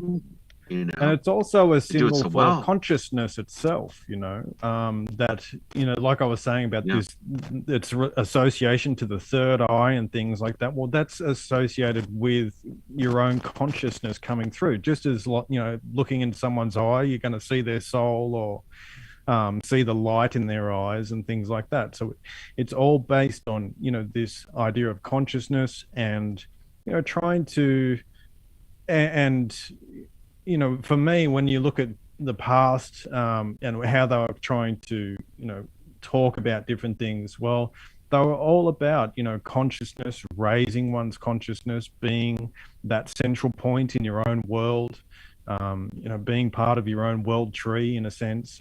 So, yeah, it's not a symbol of darkness whatsoever. It's completely the opposite. It is, yeah. So, and I always say, it's like, this is your classic trick with, like, Satanists or whatever you want to call them, right? People that work on behalf of Father Time or whatever you want to say, is that they always shroud themselves with these divine symbols so that people won't look at them. I know I reiterate this, but it's such an important point, because it's like, it scares. People won't even look at a pentagram at all. This is like fucking geometry, but because there's some association with the devil, well, that's just childish. That's just completely silly. And then you realize like the devil's tricks are really not that crafty. You know what I mean? Like you don't really have to be, you just have to have a little gumption, a little gall, a little fortitude to look past the oogly boogly boogly kind of shit. You know what I'm saying? It's like, oh, there's no, I can meditate on a pentagram and look at it and understand the geometry of it, and I'm not going to be sacrificing children and riding some goat or signing the dotted line to some, buddy in Hollywood. You get my point. Right? Well, that's right. And when you're looking at the pentagram, well, as you know, it encodes phi, and then phi can be found in all of nature and mapped on the body, as well as even if you were looking at the 365 days of the year. So you have 360, and then they have the 5 points around a circle, and that creates the pentagram. So even the sun and the yearly cycle encodes the pentagram and phi. So how can it be this evil thing? It just doesn't make sense. Well, yeah, and that's what they want. They want it so people won't even look at them and look into it and then find these answers and make these correlations. Look, when I was on my journey, and I don't know how young I was, but I was in sort of a bad relationship for a while, and so I spent a lot of time sort of in my own head and researching my own kind of thing, But I remember, this is way early, I remember looking at like a conch shell or whatever, and it had the Fibonacci spiral on it, right? And it was just the shell, and it was small or whatever, and I was looking at it, and I was just like, fuck, look how intricate this is. Look how perfect this thing is, the shell is. And I'm looking at this, I'm like, how is this not designed in some way? And then when I found out that design was actually encoded, as Elsie King's there is saying, is in geometry, like that at the time blew my fucking mind. I'm like, wait a second, we can map and understand this, and not only is that the basic elements of this thing's growth can be mapped by the number 5. Like, coming to that knowledge for some reason was just fucking mind-blowing, because it was like, to me at that point was like, well, who put this here? What is this thing behind the scenes that's deciding to make this thing grow like this? What is that? And how is it that I can come to understand its geometry? Those were unbelievable thoughts at the time. And to me, even now still are, because it really shows you how connected we are to the intelligence that created this thing. There's no other species on this earth that we know of that can do any of that. Only we can, And so to me, that was just mind blowing at the time. Yep. And that's right. And phi has the 5, and then obviously that relationship to your hand and things like that. I'll let you go, Cami. Yep. Oh, I'm going to jump in quick in and out, but I just put on the screen really quick because you said a conch shell, and what people, as a gemologist, what I'm familiar with, and most people have never seen, is a conch pearl, a pearl from a conch shell. And ever. I didn't know such a thing existed. Nobody knows such a thing existed, and you can look into it forever, and it's got that perfect geometry in a different way to you, or that. But I thought I would share that because I don't hear the word people saying conch very often, and it just brought up that visual that goes with your cosmic aid right here so beautifully. But I am so sorry to interrupt, and let's go back. No, that's awesome. And oops. Yeah, that Fibonacci sequence, that's the thing that told me that there was a creator. When I heard a Yale professor, like the head of the biology department, asking another head of another department why he had never learned this in any of his schooling, that this pattern is in everything. All these different plants, animals, minerals, we can find it everywhere. But yet he was never taught this in any of his schooling. And then I started really diving into Fibonacci. Yeah, those things to me were design signatures of God. That's what they were. I couldn't see them as anything but those, that. And it's no different than like a snowflake that forms, crystallizes in that sort of hexagonal pattern. There's no different than that. I'm like, that is a design signature of God. that shows that there's something even in the crystallizing of water as it falls from the sky, that there is whatever it is, I know it's God or the creator now, but at the time, whatever that is obviously intelligent. It's working its magic in, metaphysically, meaning that there's something that's not within the physical realm or whatever that's allowing in the metaphysical intelligence or whatever to form this thing hexagonally. It's like, well, what then you look at the infinitude of mathematics. That's the other thing this is the point that really hit home for me, is that you say, well, where does math come from? Because it's this sort of metaphysical thing that it's always there, but it doesn't really have a physical place. It's not like you can go and visit the number 7 down on, exit 53 or whatever. Right? It's everywhere and nowhere, right? Then you say, okay, well then there's all of these numbers, 1, 2, 3, 4, 5, 6, and every single one of those numbers has its own qualities, characteristics, associations with geometry. Some of them are prime, they're non-prime. Some of them have a bunch of divisors, some don't. And all of these numbers, and 1, 2, 3, 4, 5, 7, all the way into infinity. So all of these numbers that have all of these qualities that are irrefutable, that do not change, they'll always be that way. They go into infinity. They never stop. Well, what the fuck is that? Like, where did that come from? And how is it always here? How is it always working? Why is it that you can use numbers across, and you have to use numbers across, or to do any sort of science? Any science, any branch of study, eventually you're going to come back to the use of numbers. And, thinking about all that stuff, it's like, where does it come from? It's like, then you realize it's like, well, God has given his language to man in that sense to help for us seekers, if we ever want to come to find, is this thing designed? It's like God's going to be like, yes, man, and give it to you in all sorts of ways. From like you said, it's universal. Yeah, from a conch shell to how a snowflake falls to literally the digits that are right in front of your hands.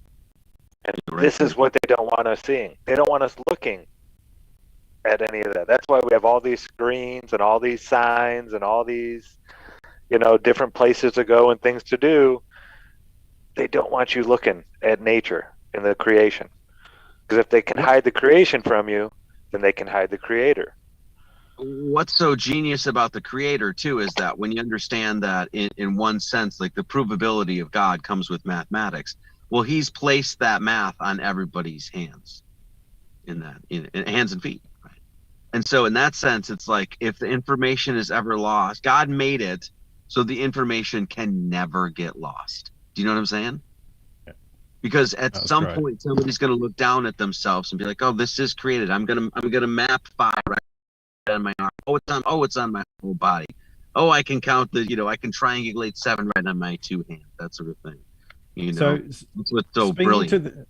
Speaking to this like underlying reality, which is this sort of eternal mathematics, I've heard it described, and this is probably the best way that I've heard it described. It's like a train on a train track.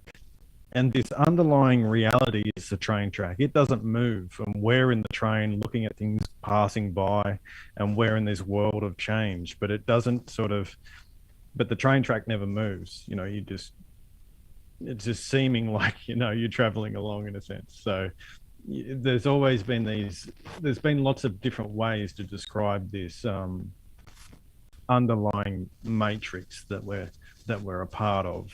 And that's where we're sort of trying to draw our energy from, or if you look at it in battery terms, it's like the potentiality of energy. It's just sitting there, and as soon as you bring the polarity into existence, all this energy comes up. So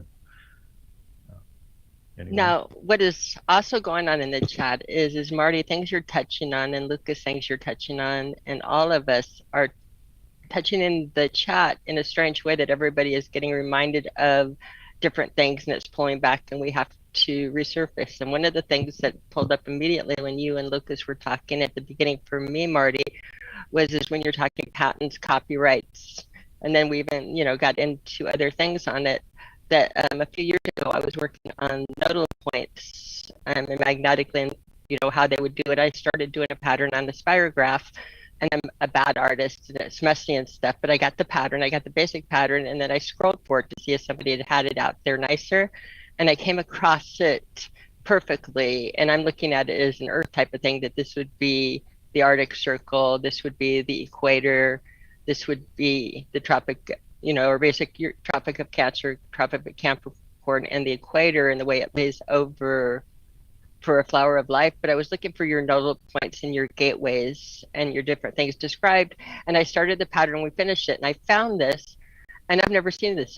Under the flower of life, somebody put a copyright on it. Does that mean it can't be used? Or I can recreate it on a frickin' spirograph. And in fact, I have, and Karen has done it on a computer for me many times to work over the years. But the dad is saying to copyright a flower of life under Turtle George, by all things. Turtle, if anybody's worked with me, they get the humor on that.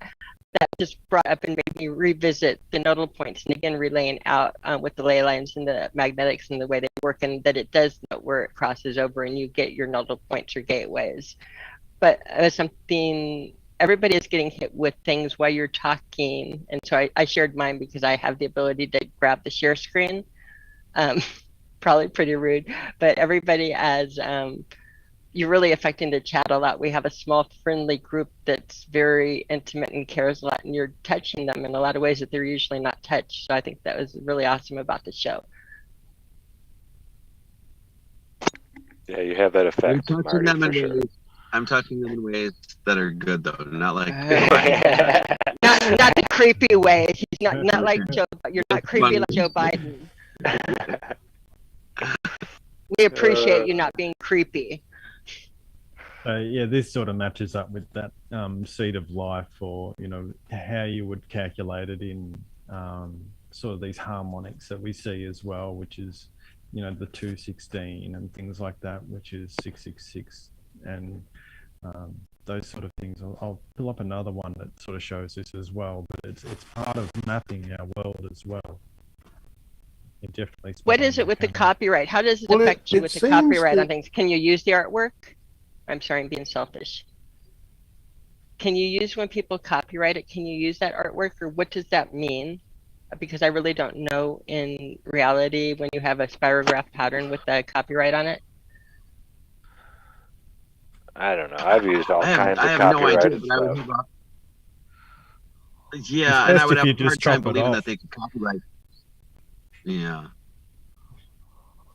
Yeah, I mean, I can't go copyright the circle, Right. How could, yeah. That's what I'm saying. Like, how are you going to copyright the star of, like Star the flower of life? The flower of life. I mean, this is, that's silly. And he wrote to it that it was the flower of life. Yeah. There was some dude once that tried to, somebody sent me it, I'm sure he failed, but tried to copyright the pi symbol. What? It's like, you did. He's still sitting in his mum's basement. Yeah, exactly. So this is part of it's in the name of Jesus, has the 666 in it when you use the cipher, and it's 6 cubed is the 216, and that's how you sort of do the nautical miles. It's part of mapping.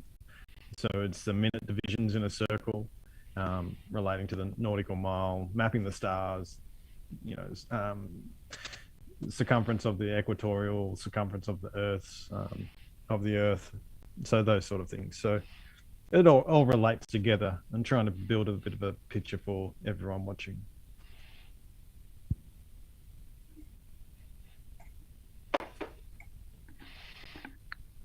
Six equals 6 cubed equals 216.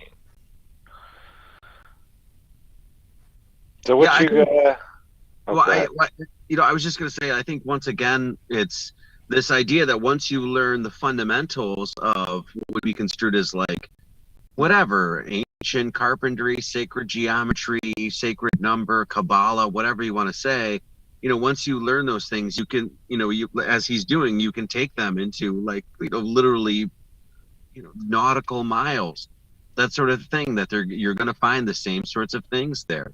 And so I think right now, our civilization, or where we are, is we're just relearning this stuff. You know what I mean? We're like, it's almost like the slate has been wiped clean. Like a lot of us have just been like, all right, I'm not believing anything anybody fucking told me. And we're starting at square one, and now we're actually learning stuff. So in some sense, you know, I mean, I would say that, you know, I'm advanced at some of this math and stuff like that.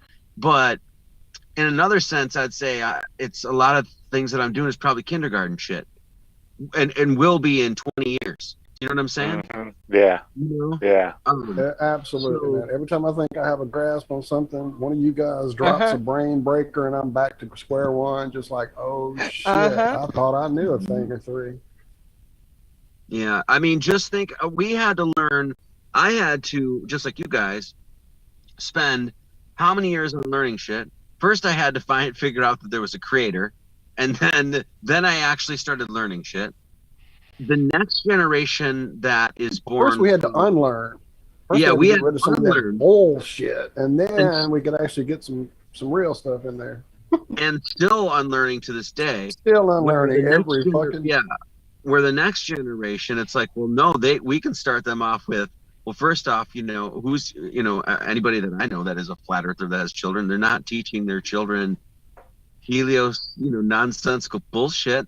And so, boom, right there, man. Talk about getting children off to a running start, as opposed to us where we were stumbling around in a, you know, in the cold confusion of our, Yes, you know, yes, fog of man. our I'm so confusion. excited. My son, he's 25, so he was already a little into his 20s when I found all this craziness, or going into his 20s. But still, I had raised him to question everything.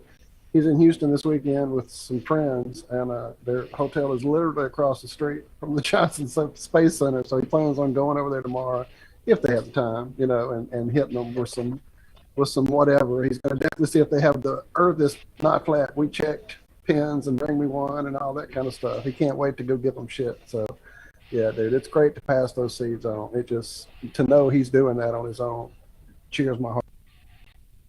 And we don't really, like, I agree 100%. I'm still unlearning, trying to learn as fast as I can to get up to speed with some of this stuff. And I don't think I'm going to get there, you know, to tell you the truth. I'm just like skirting around the edges. But we don't really know what a child, when you give this information to a child and get them to a high degree really early on, you know, what that actually produces. You know what I Yeah, mean? the It's like stuff you're they're giving- going to be you're able giving to them come up with. Man. Yeah, but it starts to be a part of their reasoning process from very early, and it actually, you know, when you focus on material or have information in your mind, it draws other information of like or similar sort of, you know, caliber, and this is the law of correspondence. And so if you've got a young child that's actually, you know, understanding some of the geometry and how it relates to their world and things like that, you know, things will automatically come to them that are in relationship to that. And there's no telling of how, you know, advanced they could get really, really quickly, you know, musically. And it's not just one thing as well. With this information, it always points back to a unity of things. And this is what our science has really lacked, is that it wants to separate everything out. And, you know, this element's not the same as this element, this, you know, but when you look at old alchemy and things like that, well, it's all saying, well, it first comes from a unity and then it starts to proceed outwards. So you're always working backwards towards that unity, rather than us. We want to just keep splitting everything apart. So you give a child this concept of you're working towards unity, and then, you know, they can automatically draw in huge amounts of information just by following logical processes that have been instilled in them. Mm-hmm.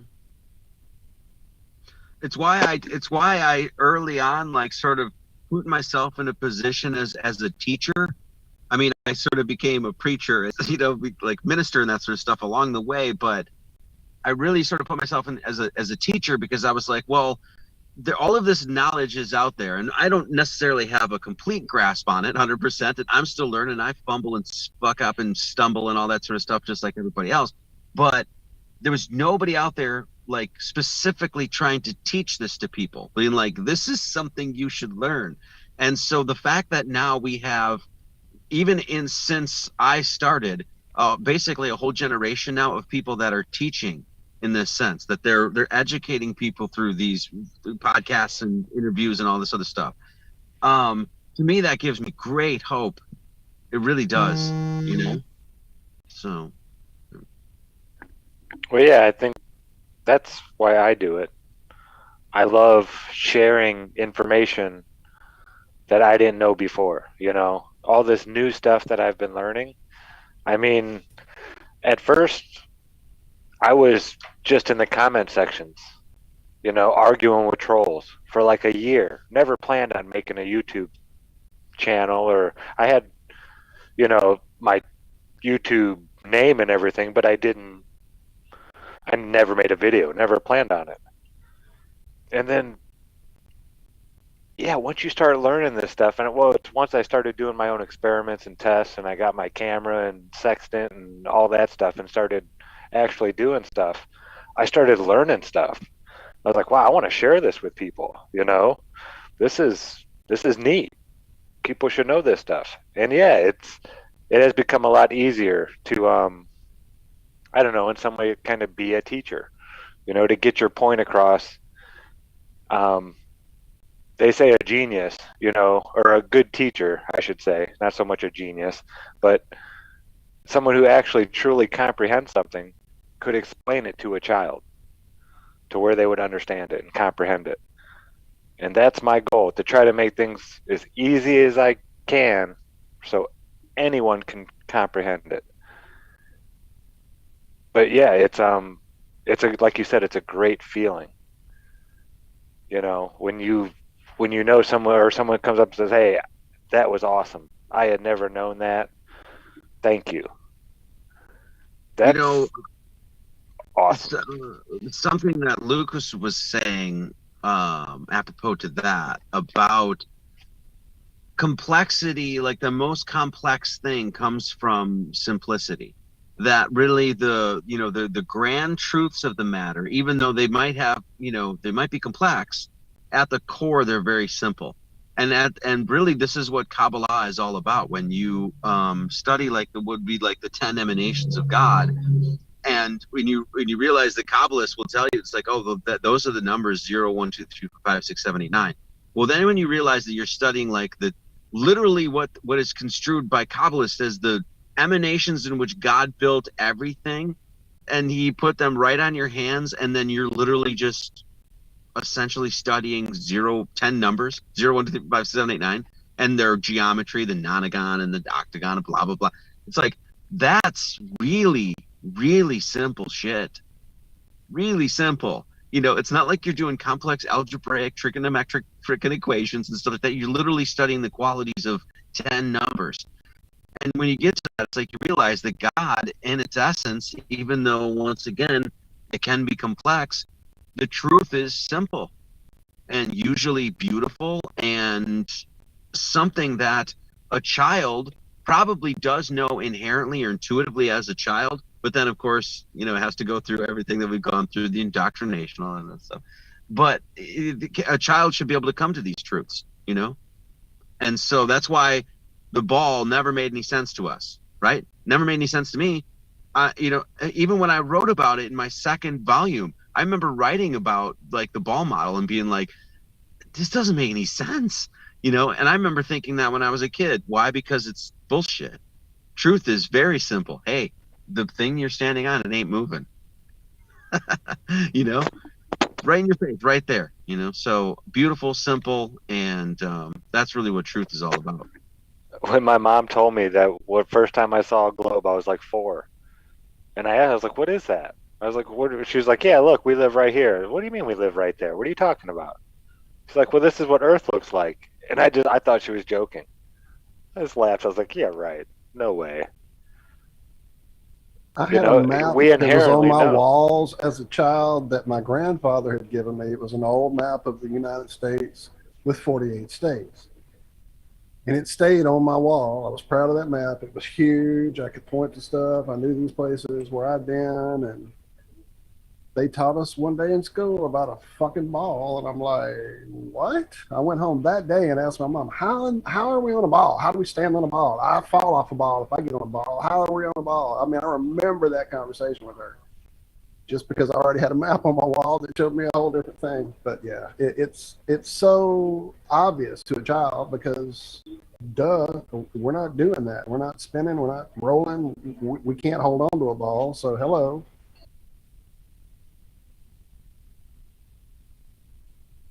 How's your Cheetos doing? I was That's the wondering real that. question. They were tasty. They were really tasty. You wouldn't even be able to You've been tell. awful quiet, Josh. There was that Yeah. little bit of earthiness that you could kind of maybe tell that they were inedible, but really they were just normal crunchy Cheetos. They were, tasty as Cheetos get, I suppose. A little bit in the body, nothing really out of hand, nothing crazy. I'm not melting into the chair or went up, grabbed a cigarette, refilled my coffee. Everything's copacetic, not drunk, not feeling the earth spin. Huh. I'm a champ when it comes to edibles. At least I used to be. My wife one time when she came to live with me, we took a road trip down. I forget where we were going, but I had 2 chocolate bars, and she wasn't like a smoker or anything like that too much, so she had no idea. But so she ate just a little bit of the bar. She got really ripped, and I had 2 whole chocolate bars, and I was totally fine. You know what I mean? It was barely even buzzed, And I was I'm driving, and so she didn't know this. So I had 2 chocolate bars. So she thinks that I'm oh, maybe she had just moved here to be with me. She's like, oh, maybe I did the wrong thing. Maybe this guy's fucking crazy. And so we were driving, and I was looking down at the speed like this. And she didn't know what I was doing, and so she thought I was just blasted high, right? And she's and so she was all nervous to say something to me. So then she's like, maybe why are you doing that? Thinking I'm twisted. I'm no, I'm being a conscientious driver. I'm making sure I'm only going 60 miles an hour. It's just so funny because she was thinking I'm seeing purple dragons, and I'm no, I'm making sure I'm doing the speed limit, honey. It has to just be a thing about a person's biological makeup that makes them either susceptible to edibles or edibles not. hit It's me not the hard. amount that you smoke, because I know somebody who's a heavy duty smoker and he gets a tiny piece of an edible and he's off the charts. So it's not that your system is overdone and so the edible, it's something in your your digestion. Maybe your I metabolism. was a teenager when my friends would back when you didn't know any better and you just chunk a quarter into a box of brownies and everybody's trying to choke that down full of stems and leaves and the whole 9 yards. Even then I was like, this isn't doing anything for me. I'll smoke a bowl. When I learned about peanut butter from Chef Ra and High Times in my 20s and tried to make my own, I can make some really powerful brownies that would waste everybody else. I could eat half a pan and just not feel it. I guess it's just biology. It has to be. I think it's a chemistry thing. I think because an intrinsic factor, kind of like vitamin B. If there's not this intrinsic factor, when you take a vitamin B, it doesn't do shit for you. You have to do a sublingual. So it's probably that same idea. Because I could eat a bag of 500 milligram Cheetos and be just fine. I've eaten 2 gummies that were probably nowhere near 500 milligrams and just been blasted off my ass. Just couldn't get up off the couch. But that's about the effect I got off of anything in Oregon that affected me. Was one time there was this chewy thing, and it was an indica, and be careful, it'll make you really tore up. And I'm like, yeah, that's what I've heard 1,000 million times. I took a really heavy nap, and that was about it. It got me really sleepy, like an indica would, but not really never. Anyway, we've talked about edibles. Well, I used to take them and go into the sensory deprivation tank, which I used to do. That would be amazing. It was fantastic. It was fantastic. Dude, I've wanted to be in one of those ever since I read Patty Chayefsky's book. I read the book first, and then the movie Altered States came out. No? Oh yeah, big fan. Marty? I haven't seen the movie. Go now and get that movie and watch Altered States, dude. Your whole world. And it's got some 80s effects that really don't probably hold up well, but the story of what he's doing and the substances, and then go read Patty's book, Patty Chayefsky's book, dude. Your whole, you'll be finding that tank again. It's, I so want to do that. Oh, that's one of my bucket list things. Yeah, I enjoyed it a lot. Like I have a really hard time because I'm really fidgety and shit like that. So meditation is pretty difficult for me. I'd get into that sort of state in bike riding where I just try to calm, but it's like sitting and Yeah, that is really that's difficult. that's got to be So what I I would, need, my brain. That's got to do. It's the fucking trying to yeah, shut that yeah, thing I down got to this, yeah, I got meditate. this, It's not happening. It's just yeah, not. I got this circus top upstairs for sure. And so, but when I would do the tank, it would allow me to just completely chill. Like I could just lay there. And so that was fantastic. So I ended up spending a lot of money going to that tank. Like I didn't even have the money and I spent it. But I would go in there and a lot of times I'd take a pot brownie or like a piece of it or whatever just to relax. And my Lord, it was fantastic in there. I haven't done it in a really long time, but I enjoyed the hell out of it. I went for quite a while. So there was one in Eugene of just a local couple that had one in their room that I went, and they were super nice. And then there was actually a place that opened up in Eugene that Jennifer and I would go to, and she really loved it too. So it's fantastic. Yeah, it's something I've always wanted to try. I hear it's like an out of body experience. Yeah, Oh, yeah, I like mean, totally with no drugs involved, people have had immense psychedelic experiences in the tanks from the history, from the literature I have read. Yeah. that was the first time that I was like the power of the third eye in that sense. Like you at that point I'd read a lot about it and knew all the metaphysical stuff to it or whatever, but then like actually get into a state of meditation and be like in complete darkness and then see light. You know what I mean? Like there's like light that's going on. It's like boom, boom, boom, and you're kind of watching it and that sort of thing. I'd never experienced anything like that, and so when I got to that point, that was really sort of I don't know. I don't want to say next level or whatever, but not that I'm not some like meditation guru or anything like that. But that was definitely life changing experience for sure. So do you think people can get like that without the tank? These people who Oh sit and yeah, meditate Yeah. for hours? Because I can't turn off my brain. It doesn't have to I've be for tried it. hours. There's certain techniques that you use to Yeah, actually start to I've calm tried the it, trying to mind, but be the it's little white dot and all that. I've done all kinds of stuff, and my brain just it goes somewhere. The only way I can turn my brain off is if I concentrate on nature. If I go out and look at nature, I can turn everything off. I don't have a thought. If I'm I just get in the with nature. flow, that's when I can turn it off. If I get in that place with my guitar, or if I get in that place with a video game, sad as that is, if I get in that place doing some activity, like doing some art, if I get in that zone, then the monkey shuts down, the chatter goes away, it's pure flow. But other than that, it's pretty much, yeah, whatever that really is that runs around your head and distracts you, it's active in my head. Really active. yeah. Well, No the matter how much weed symbolism I for pour. that is actually the monkey, like the monkey magic, that sort of thing. So, but you can do it. It's just it's a little bit like working a muscle. So you have to do a little bit every day, and it doesn't have to be a huge amount, but yeah, you can. And if you know certain techniques, and if you really follow the breath, it's really about sort of as soon as your mind starts to stray a little bit, you bring it back to the breath and you just follow it down and get that sort of rhythm happening.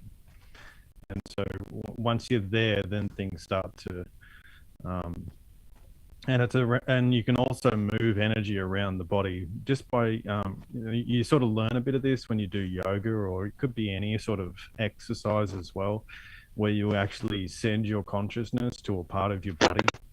The This Robert is Town, sort I of mean, Monroe Institute, Robert Monroe stuff, his hemisync stuff. There was a lot of that. I went through years of doing that, but it was difficult for me. And that whole yeah, and idea of moving the areas, the frequencies, you could literally, as you say, you could move them like a muscle. well, that's what sort of yoga, in a sense, teaches you, because you're in a state of somewhat stress, and there's part of your body is using the muscles, and part of your body is trying to relax at the same time. So you're sending your consciousness into these parts of the body that you want to relax and move further and hold the strength there as well. But then there's also meditations where you will say follow the chakras up the body. So you start at the feet and move your consciousness up and lift the energy from the ground and then up into your head.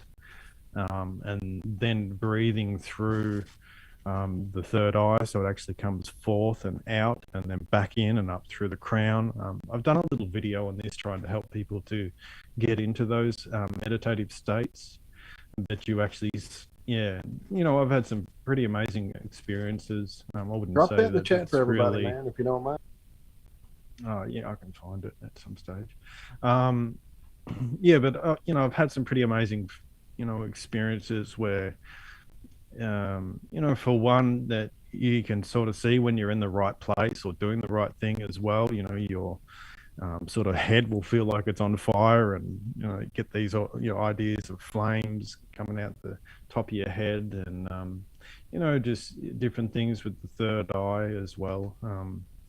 It really does do something. I don't know if it makes you more. You know, it doesn't make you better than anyone else or anything like that, but it just you just feel more at home in your own sort of placement where you are, sort of thing. Well, I've had two ideas about it over the years. The difficulty it is, you know, that I have with it, and I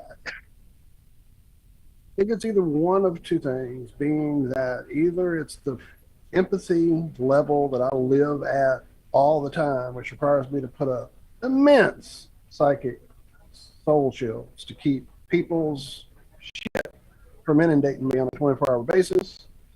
And so that kind of keeps me at this weird disconnected place maybe. And then also there's so much of the nighttime work that is just part of my life since a child, that my energy is there, you know, so that when I'm in this state, maybe this is when I'm resting. Maybe this is when I'm sleeping. Maybe I don't know. It just seems like there's so much that happens in either lucid or astral states for me. That's where I go. I relax to the point that that's where I find myself. It's not a place that I can relax and then stay conscious in this realm. Does that make any sense? Well, one of the major things that sort of Zazen teaches is in, you know, their meditation technique and things like that. And they say, well, you know, why are you just sitting there? And the reason is there is sort of no reason. It's just sitting to enjoy that present moment. And there's no sort of, oh, I'm going to open the third eye now, I'm going to do this, or it's really just like sitting in a state of openness and enjoying the breath, enjoying that quiet time. And then if something happens, but it wasn't the goal. The goal was being in the present. So that's one of the big takeaways from, you know, understanding meditation like that, is like, you're not trying to get somewhere, to do something. See, that just made a whole to aha happen for me, that idea, because it's always, okay, what are we doing tonight?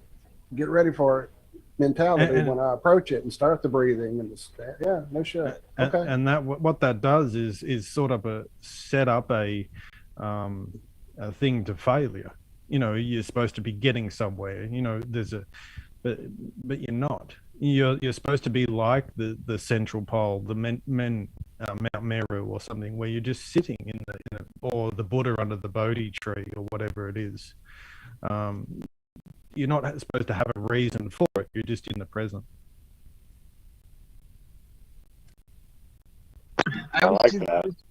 Feel like there's got to be a balance too with like I mean, I know it happens with a lot of like new age communities and stuff like that, where they feel like meditation and that is like the only thing or something, you know. And I was meaning like it's the ne plus ultra of spiritual enlightenment is to meditate forever or something, or daily or whatever. And not that I'm saying that meditation isn't important. It is. I think it's hugely important. But there's this concept of like always just emptying your mind. And that's good, right? Like, obviously, because we have this sort of circus that goes on upstairs. But I always had a problem with that, because I was always like, well, you don't want to just empty your mind, because then you just have an empty mind. You know what I mean? Like, where's the contemplativeness? Where's the seeking out truth? Where's the trying to figure out your role here. Like that is as much a part of the spiritual process and, you know, quest towards enlightenment as it is getting rid of all that shit, emptying it and letting it go. Like you were saying, I think is so poignant about you're not, when you go to meditate or whatever, you're not doing anything. You're not trying to get to the end of Candyland or some shit or whatever. You know what I mean? Like you're not trying to, whatever it is, like you're just there to do that and that's it. You're not supposed to expect anything out of it or anything like that. And I actually adopted that sort of thing when I went into the tank, because I got to a point where I was like, I was trying to get something. I was like, no, what are you doing, dude? Just go and just lay down for a second, you know? It's fucking chill, you know? And I think that's really important. I think that's a really important part of like your sort of spiritual quest is, and I think it has a lot to do with letting go. Because like he was saying, we're all that sort of, oh, what are we doing tonight? We're going to get here and do this thing, and then we're going to get that. It's going to be a great time. We're going to laugh, and then, you know, that sort of thing. And meditation sort of takes all that and just like says, forget it, you know, takes your expectations, just say, forget it. Yeah, and it's a little bit like what we were trying to describe before, the underlying mathematics of that transcendental nature of our world is not moving. It's static. You know, we're in the world of change. So we're basically trying to get back to that world where it's transcendental, to that world that isn't changing. And then from that base point, once everything's calmed down, our mind's not waving around, then we take action from that midpoint and say, okay, let's sort of refresh the slate and then take action. And that action then will be based from that quiet position. Does that make sense? That's a great point. Yeah. Because it's like it's centering yourself to then say, okay, then go from there, you know, and then think about like what happens in our world today is that you're constantly inundated with things to think about and do and stuff like that. And it's always, yeah, right? And so that sort of takes you out of that for a second. And, you know, and I don't do enough of that in my life. I've noticed moving up here, it's like, oh, I'm getting a lot of that back. And it's like, yeah, you know, it's good. It's such a necessary part of your life, because if you're constantly on your phone and constantly inundated with information and constantly that you're part of their narrative, which is a narrative of fucking chaos. You know, you're constantly, and you have to remove yourself from that. And it's not an escape. It's putting yourself in that is tricking yourself into, oh, well, I'm just going to watch an intelligent YouTube video from a creator I know. You're distracted. You're not concentrating on what you need to work on. I have it in my hand almost all the fucking time. As much as I bitch at people, kill your TV. Your TV's fucking your head up. Here's this phone. Doing the same thing. And here we are talking on these lovely flat screens that are doing the same thing. So, yeah, it is definitely hard with these distractions. It just keeps you tied up. It keeps you spinning in that little vortex. One of the biggest reasons I want that EMP pulse to knock out the grid. I mean, there's that guilt of all the death and chaos and bloodshed in the streets that are going to be inevitable. But on the other hand, once all that stuff kind of settles down and people are left with no more silence, and all you can do is sort of sit there around a campfire as the sun goes down, and you're like, well, shit. We just going to keep sitting here, or do we just go to bed? What do we do now? We don't have electricity and all these false lights to keep our brains running as the whole world around us is winding down and going to sleep. One of the reasons I, too, like early mornings. I wake up specifically early, probably earlier than I should. I cut my sleep short so that I can wake up with the world around me and see the daylight coming and hear all the creatures as they wake up and the birds chirping and everything kind of coming alive. I like to be a part of that and see that and hear that and experience that. But the artificial lights, I think, really drive a great big wedge between us and nature, not just the screens, the electricity in and of itself that just keeps us completely distracted, like jingling keys to a baby. Yeah, my wife and I can barely even be in a city anymore. Like I really have a difficult time like going and being in a city. And now it's one of the reasons I left D Live too, because it's like you ever go to a chat in D Live, it's just like emoticons and fucking flash and stuff, and it's like too much. It's too much energy. It's too much anxiety. It's all of that. Yes. I've known Hey, it for a while, but as the years have grown on, maybe I'm just becoming a grumpy old man or something. I don't know, but I can't do it anymore. It's really Kids fucking these days with their emoticon. Yeah. No, I mean, going into a city and having that sort of energy is really, it's not. I can't stand it. I can't stand driving in it. I can't stand the energy of the people. Well, they've amped up the craziness, man. They've amped it up so much that people like us that are sensitive to it just, I mean, dude, it used to be one of my weekend things with show. Like, that was our agreement. I do a show Tuesday morning, Friday evening. That's a lot of fucking time I spend with people that aren't even in my life in a physical way. These are electric people that I live with, that I love, that are my family. Boogie, boogie, boogie. I got to give her the weekend, and on the weekend we would freaking do something. Now we don't do nothing. We don't even want to go into a city anymore. We hate it. You know, this is where I want to be. That's why I'm so jealous of Blacktoberfest that's coming up, that I can't be there and touch you people. God, it's coming though. One day, damn it. One of these days I'll get out of District Somebody 9. just kidnap me and don't tell nobody and just come get me. I won't fuss. I'll make it to the capital. I'll make it out of these districts and make it to the capital. Just you wait. May the odds forever be in your favor.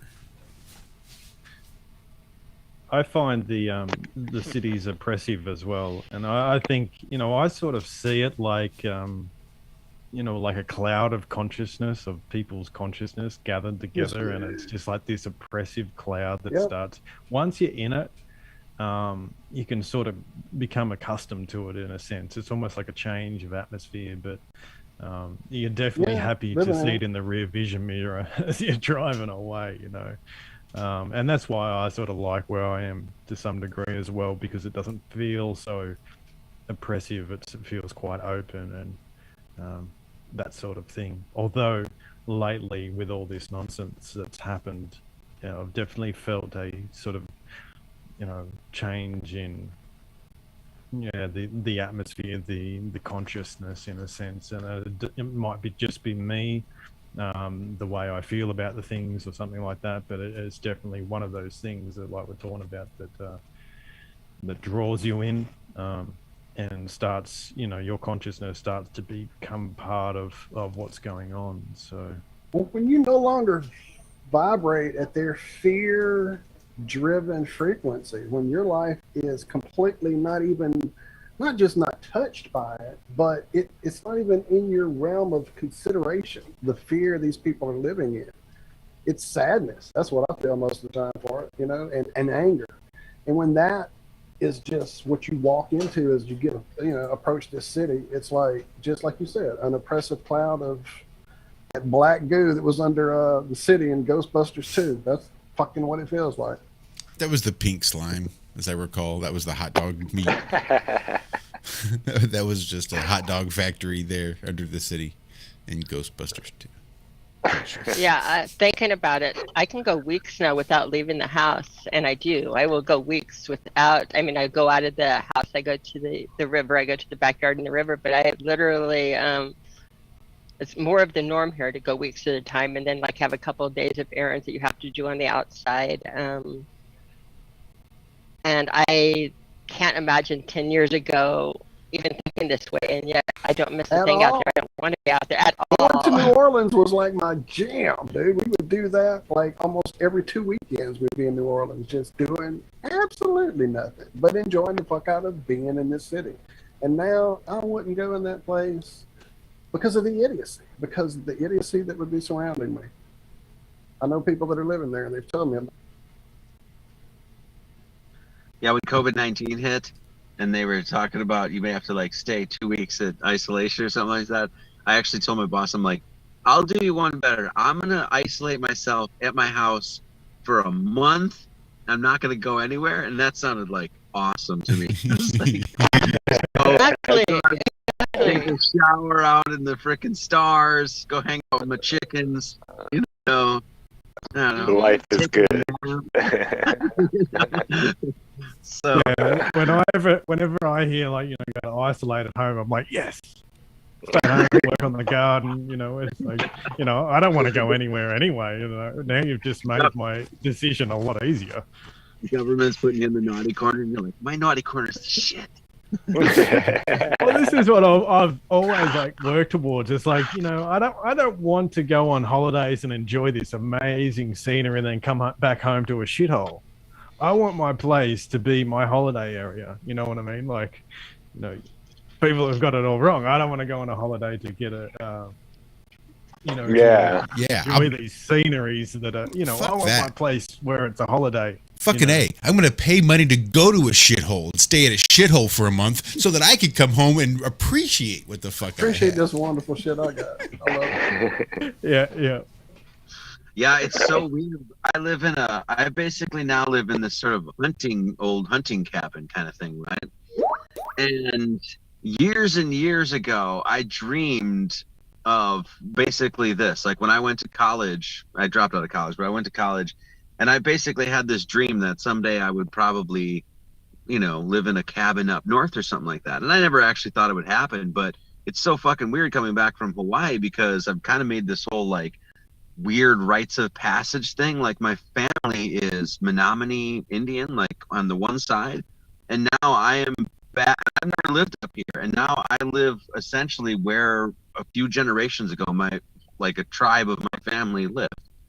And so it's so strange, and it's this beautiful spot. I mean, it's just Northwoods, there's rivers, there's waterfalls, hardly anybody around. It's like we literally have isolated ourselves in the middle of nowhere, and it's the shit. It's just fantastic, I get that, we're all salmon to some degree. I've got the calling to go back to where I grew up. It's constantly on my mind. Is that not nuts? Why am I here? Dude, I know that there's land over there where I grew up that I could probably make a fuss and have and be doing that, and it's killing me right now. I'm thinking that's probably where I'll be within the next year or two. Yeah, it's real strange because it's totally in some sort of cosmic way my life has been sort of a rites of passage, literally leaving home, liminality, and in between I went went in the middle of the ocean and spent time and lived in Colorado and lived in Washington and Oregon, and then I've literally made my this trek all the way back, and it was completely unintended. I thought I was going to be living in Hawaii the rest of my life. I mean, I was totally fine with that. I wasn't going to go down to the freaking ocean and fish, sitting on a bucket, And then COVID hit, and that didn't happen. And then all of this stuff transpired within the last 9 months. Is fucking weird. It's just so strange, I had no intention of any of this stuff happening, but I don't know. I don't even know how. Oh no! I think we lost you. Dang, we lost him. Narcissistically made it. Yeah, you cut out there for a second, Marty. I don't know how, and that's what we heard. Oh, I think my phone's dying, so I'm going to probably have to let you guys go. Understandable. We can tend to be a little long-winded sometimes. We do like the long form. It's all right. I've got 6%. It's going to go real quick. So. Well, thank you so much for hanging out with us tonight, Marty. It's an absolute Thanks pleasure. for having me. I appreciate it. Man. Anytime. Truly. When are you getting into Carolina? When are you coming, Marty? Friday, I guess. Coming in Friday? Mm-hmm. We have early registration Friday going on at the hotel, so I'll probably see you there. Okay. Yeah, I'm sure. I think we're leaving Thursday. We'll be there Friday. So. Awesome. Well, safe travels, man. So I'm probably going to need a religious exemption at some point. I really want to passively aggressive send in to my work 10 or 12. I know that they're not going to take them, but just, it's against my religion to be sodomized. It's against my religion to have my person. I mean, I'm going to send all this shit in and I can't accept. That's not a religious exemption. That's not religion, but I'm really going to probably maybe bite the bullet and think about asking for permission to not be sodomized and take that exemption. I don't know yet. but I hear you're the man that I need to speak to. So before you drop out, I just wanted to plant that little bug in your ear, and I'll probably be contacting you at some point in the very near future about said Yeah, exemption. just email me. I mean, I know I'm 100% on board with the fact that it's like, no, you shouldn't have to even ask for an exemption or need one. I think it's bullshit. But I am in the position that I can help people out with that. So if you are in that position, I will help, of course, you know. You're amazing, man. So, Love you, brother. Thank you. well, so much. I mean, it's more of just fuck them. Well, it is fuck them. But, And that's why you're amazing. That you're willing to help everybody else. There's Fuck nothing them is heroic amazing. about what I'm doing. It's just a fuck you guys kind of thing. You know what I'm saying? Like, Hey, there's so many people that want to say it and won't, though, man. So yeah, Yep. big props to you for doing it. Yeah. They'll say yes, sir. They'll say, please, sir, may I have another? But they're not going to say, fuck you. No. So that's what makes you Yeah. But amazing. they'll say, we gotta but they'll learn. say, to let's say go, no. Brandon. Yeah, we gotta learn to say. Let's go. And I think we're starting to once again, America is starting to really get riled up here. We're starting to Yeah. really come together against this fucking nonsense, and so we'll see. There's but a yeah, lot- in short, if you need a religious exemption, I can help you out. Yeah. Awesome. I will definitely email I'm you. dead serious about what I've written too. I mean, I took a lot of time on it. In all seriousness, I took a lot of time on it. I mean every fucking word, and I'll stand by it till I die. So if anybody wants to call me, or whether that's a boss or whatever, I will talk to them about all of it because I know it, Right. you know, legally and morally and biblically and blah blah blah. Right. When it's your So, truth, it's undeniable. They can hear the conviction in your voice. It's yeah, that's good stuff. Yeah, no one. Look, you can call me crazy, but no one can say that I'm not honest about. You know, like Yeah. I don't have conviction. Or I'm not. Uh-oh, I'm afraid that might have been it. That might have been it. He's crazy and he means it. I guess is what he's trying to say. No, I love you, man. Thank you so much. That's never gonna change. Well, Marty, you go before you die completely, and All right, we will contact you and we'll have you back on just very, very soon. Thanks again very much. It's been We'll see you next week, man. Yep. Safe travels, brother. yes. Blessings, Thanks, mate. everybody. Yep. Bye. Bye bye.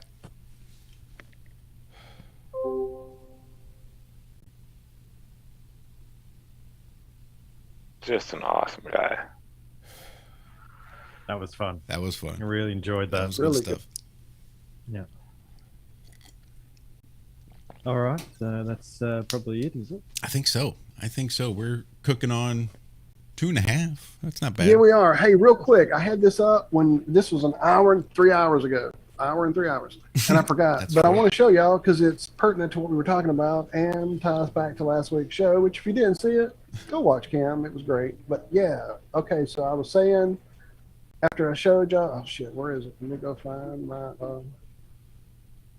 my share screen. Hang on. It's working on it. Okay, so yeah. Yeah. So I know it's taking a second. No, this is cool. This is fun. This is great. Hush. Don't make it hard. We'll wait. Damn it. Turn Well, the around. folder was open. Yes, I do. And then the folder closed it. Digging into the hard drive. I just grabbed a share screen. Well, you While take we were it, I'm waiting. done. No, let me just say when to stop it. I just put this up because look what Karen made for us. The banner that that's she made awesome. that got Oh, in. that's great. Oh, I like And, the it graphics will- on that. Oh, Karen, she is the best. I and she want did like a that great- graphic for like my phone or my something. That's awesome, man. Fucking awesome. Well, come and take a picture with your phone for it. It's Y'all going are to be gonna make hanging up me, like, right what? over. What? You know what? All right. I bet. I think you should let me stop sharing so you can. Hold on. All right, let me share now. I found it. Yes. Big That's thank you to Miss Karen B. Huge She's over awesome. the top. Thank you. Does so much and helps and keeps everything together so well. She is my hero. Oh, you recorded this. Cool. Yeah, I guess Dave's going to be live at 9:30 tonight, everybody. On with a couple Globers. I did I drop saw that Josh link in Can you hear me chat. the anymore? Did I link mute up myself? in chat. No, you're here now. Okay. All right. So yeah, those are the weird antenna things. There's that weird beaming thing, and then there are the. Okay, so there's the weird antenna, weird thing, and then at the top of each one of these are these long beams. But here in a second, I'm going to focus. Oh, there's the bird. I just wanted to see him. In a second, I'm going to show you those weird, like CERN-shaped nodules as I'm approaching here. Hang on. Where there weren't any of these on that picture I showed you from Google Earth. Okay, they're right here, and they're all in a row. And it's like 4 or 5 nodules sticking out. And there's 1, 2, 3, 4 of them stacked up. Right here. Why is the video so bad? I recorded it in 4K. I don't know. That's playing back so badly. Oh shit, then I hit my mic. Because it's going to process that 4K video, so it's going to take a little bit longer. These things. What the fuck are these? I've never seen these in any power plant, and I've worked in power plants. I used to work in refineries, power plants. That's what I used to do in my 20s and 30s. And I don't know what the fuck kind of layout this is. This is something they've come out with in the last few years. And again, the top of every one of these has these antenna devices that each have like a little tiny ball at the top, if you can see in this horrible video. Now, I was already checking out the antennas with the balls on top. I was already checking out the weird layout of this CERN-shaped nodules that are all lined up. It looks like there's maybe 6 of them, not 4 of them. And then I went around the corner. Let me find the other video. Hang on. This is unwieldy. And on my way out, I just happened to glance over and noticed these things. Do you see these little wire, like pan-shaped fucking, like, what the fuck? Like a fan cover. Like a fan cover. Yeah, we've got almost. them on our power poles here. Yeah, those are new here, dude. dude. Those yeah. Like, okay, so what would that be doing in the realm of electricity? Except fucking collecting it and dispersing it. Look at the little antennas on top. Look at the little spark gap to the like top of it, it looks like. Kind of center in on one of them. It's crazy. It looks and cool. This is in a little podunk town. Zach, how small is my town, dude? Yeah. These things, these little gaps at the top, like they would spark. You see what I'm saying? Like a spark. Look at that. That would arc across those. Arc across it. What the fuck? I wish you know Bob how was much on. electricity that would be wasting if that's done on. I mean, what the hell? And what are they pipe? I mean, I haven't really looked at a power plant before. I have to be honest. I mean, we used to have one near us on the corner that I drove Bob by, may know all about what all this is and exactly Bob what might it's for. know what all of it is I or for. never, I mean, all the times I've worked in plants and et cetera, I never saw radio grill things. I never saw fucking antennas sticking up everywhere. So it just seems like they're amping up their secret tech. They're just kind of plugging it in front of everybody's face because who knows what the fuck it is anymore. Oh, hey, science, man. Before we get out of here, I'm done. I'll stop. Did we talk? Did we talk about Oh, that's really the cool. boats I'm gonna look at it more. stacked up? Was that on the air? The boats out in California, or was that after the show? I can't remember. After. I think it was it after. Yeah, Yeah, I think it after. was because I was talking about getting shirtless and jumping on the tables and why I didn't want to drink scotch at my work party because otherwise I'd rip my shirt off and jump on the tables and start screaming about Trojan horses shipping containers full of Chinese military coming to invade the U.S. So I wasn't going to drink. So now I'm not going at all. Yeah, but that's what Jonathan brought up, that it could possibly be something like that, like a Trojan horse. But yeah, time will tell. Would it be a Chinese yeah, horse? wouldn't that be genius? Or even if it was UN forces. Mm-hmm. Well, just stack up all these ships out there on the coast, say that all the shipping is backed up, this and that, but it doesn't have goods in it. Yeah, no, it's UN got a likes bunch their of blue military helmets. equipment. They didn't spend all the money on that logo for nothing. They like to spread that around. They like to show that light blue color. They're not going to be hiding. It's for the good, right? They're going to wait till they're asked to come here to take care of all the unvaccinated. When the rest of the world demands that the United Nations step in and do something about the U.S., they'll be coming, flags raised, trumpets going, goose stepping, blue hat, just ideal targets or something. I don't know. I mean, I guess that's great if you're 25 feet tall. Put a light blue helmet on your head so we can't see your head in the sky. But down here on the ground, on the bush and the grass and the trees and the green, you know what? Just keep that blue helmet on. You'll figure it out. Yep. You know, I think those Cheetos work really well with you there, Josh. How you feeling?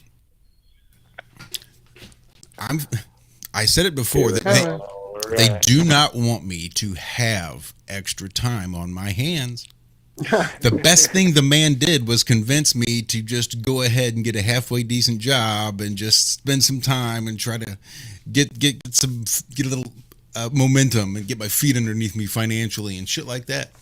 Otherwise, I'd still be working, in a kitchen making shit money, but having a little more free time and a little more freedom to do my own schedule and things like that. So if it turns out that I decide to not turn in a real religious exemption, then I might just be forced to become a thorn in the side of dipshits. Yeah. And get real vocal, I guess is my point. So yeah, all this shit's got me a little riled up.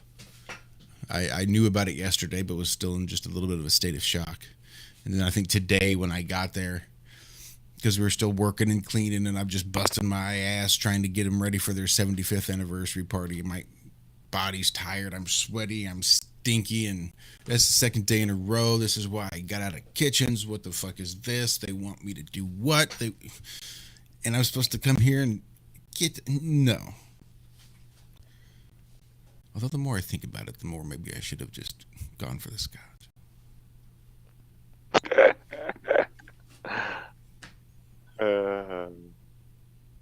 And I think they're going to time it out just perfectly so that if you're unvaccinated, by the time the deadline rolls around, they'll fire you without getting any bonuses. Oh, I'm sure. I'm sure that was added into the timing of it. I heard military, don't know if this is 100% true. This was just on a video. The guy was wearing military garb. He said if they are not vaccinated by this certain date coming up here real soon, it's a dishonorable discharge, no benefits. Doesn't matter if you've been in for 18 years. There's guys in there that have been in for 18 years that are about to lose all of their benefits. That's insane. No, I heard honorable. I heard they were doing it, but I heard honorable. It's 15th of October, isn't it? Is that the same for you guys? Because I think that's where they're doing it here for Australia, that sort of stuff. I'm not sure. Well, 15th of October is today. Yeah, I know we've got all today kinds for of us. things going on that they probably took off. Chicago, the mayor or whoever Lighthouse is of Chicago is at odds with the entire police department that are talking about walking out if she mandates the vaccine. So we got interesting stuff going on. People are really starting to stand up, and if they don't do it now, it's going to be too late. You also have a little threshold that gets crossed where you get those petty people that think, well, if I had to do it, you should have to do it too. Mm-hmm. And if people can't step away from their pettiness and look what's going on, again, it's time not to stand back and watch right now. It's time to do something, speak up, and make that change that we want and that we need to happen. This is bullshit. And I like the kids better than people. I'm reading the headline. Biden says as hecklers shout, "Fuck Joe Biden." Oop, good headline. They do F blank blank blank. But the headlines came up with this. I was looking for Chicago to see if anything came up on there, but it's not without probably going to Brave. my Google browser just doesn't pick up any real news anymore. Funny that. Funny that. I'm really surprised they let fuck Joe Biden coming from kids on the front page, but I guess humor it. It's out there. So, Walt, that flat fellow, Tommy, in chat says the lightning mass dispersed lightning through those insulators you saw at power substations. Right. I'm so sorry. I was completely lost. What happened? They're called lightning masts. Those poles with the things. balls at the top Yeah. that are lightning lower than all the other objects in the vicinity. Makes sense. Yeah, I'm just letting you know what Tommy No, said. no, I'm just saying. I get it. Well, speaking of Tommy, he dropped in our chat earlier this evening. What's up? This message, and I'll be damned if I didn't make a mental note of it. But then getting Marty in and Marty on and Marty connected, and I totally have not seen this yet. I'm excited. Everybody else too. I've not seen this either, so this is going to be an exclusive for everybody. First time we'll do a full reaction video. But this is a BK and Kakalaki crew exclusive right here for Iron Realm Media from the Flat Earth Variety Show, episode number 5. Play, you son of a gun. Oh, quit it. Hold up. Everything makes it so difficult. Let's try this one more time, and we'll play. Oh, and there's that god-awful whine that Liz likes. La la la la. La la la la. The earth is flat. Yes, yes. Look at this cookie. All right. So that's a good Cookie Monster. I mean, you can say cookies and nom nom nom nom nom, and you can be like, "Oh, look at me, I'm Cookie Monster." But to get the good Cookie Monster voice, not easy. That's a good Cookie Monster. It is round, not like a ball on the playground, but it sits in this plate like a white wall to keep it safe. But of course, it is not safe. If I am hungry, it will not escape. Like the atmosphere that you see up there. If that were on a ball, it would fly everywhere. But it does not. It stays here. Like this cookie we are about to share. No, no, no. No share. Sorry. Bye-bye.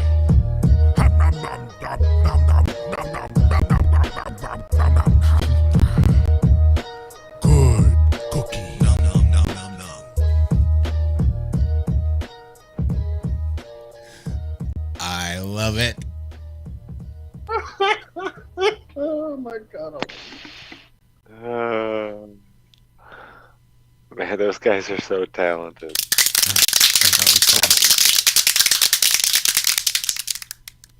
That was awesome. Thank you so much for that, Tommy. Give our love and appreciation to the Kakalaki crew. That was worth downloading. Add that to my repertoire. And I always use the audio, but well, I guess it's not really video. It's just a still picture. So I guess it doesn't really count. You know, people always talk to me about when I was young, when I was running up and down the buildings, getting the pigeons for all these drug dealers. I mean, these guys were bad people. They wanted to kill me. They were throwing bricks at me.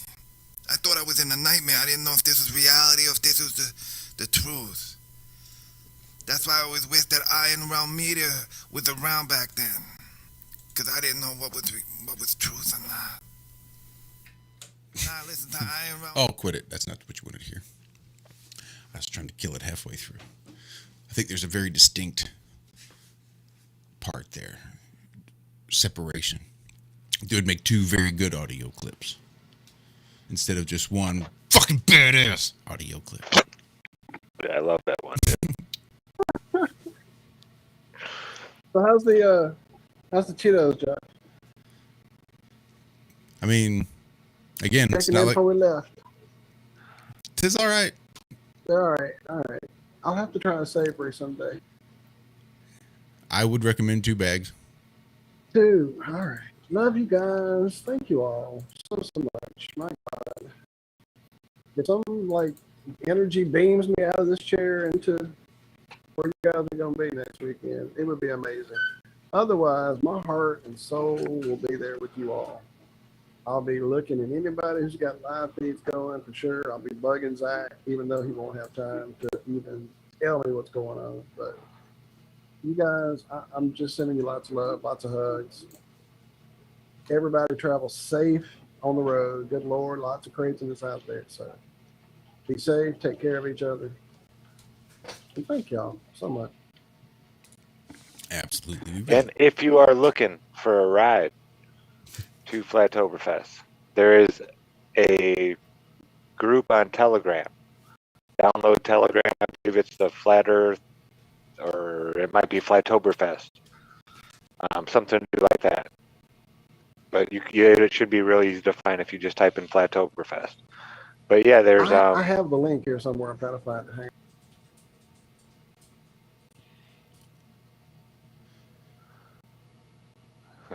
So there's been a rumor being cast about the deepest, darkest places of the internet. And the whispers are that we're going to have a celebrity call in on Tuesday morning on the Ironworks over there on Truth Frequency Radio, TFRlive.com. Rumor has it, it's going to be Steve Martin himself calling in. Hot tip from Tommy. Can you believe it? Are you awake? Good. Meow. Meow. Yes, I'm being attacked, literally. Give me a second. Oh, I love it. Tommy Oh, says, put the "Take camera care, back on. everyone." I was loving it. Tommy says, "Take care, everyone," and Lucas. Oh, you're I'm never having gonna no live luck that down.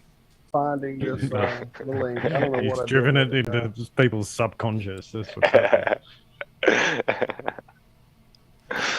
I didn't do it alone. I had help.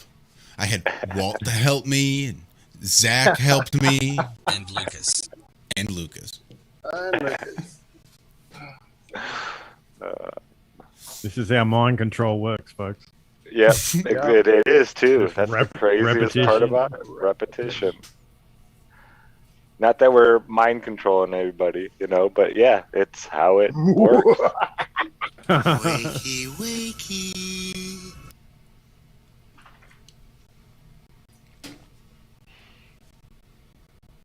I'm not finding it. Wake up. All right, I give up. If anybody has that link for the ride share, please share it. I am not finding it. Did you find it, Dead Dot? Well, he shared the Flattoberfest site, and I'm assuming it's there. So that would have been the first place to look. Hey, I do believe it is there. And we do have the link to the Flattoberfest site in our show description. So that's good. That's good. I think we can get the hell out of here. Yeah, let's do. Shoot. Yep. I'm a little rumbly in my tumbly. Get some cheetah. I'll go see if Dixie ate hers. Right? I got her a bag to take to her work thing today. Her little gulp. She didn't take them, but she almost did.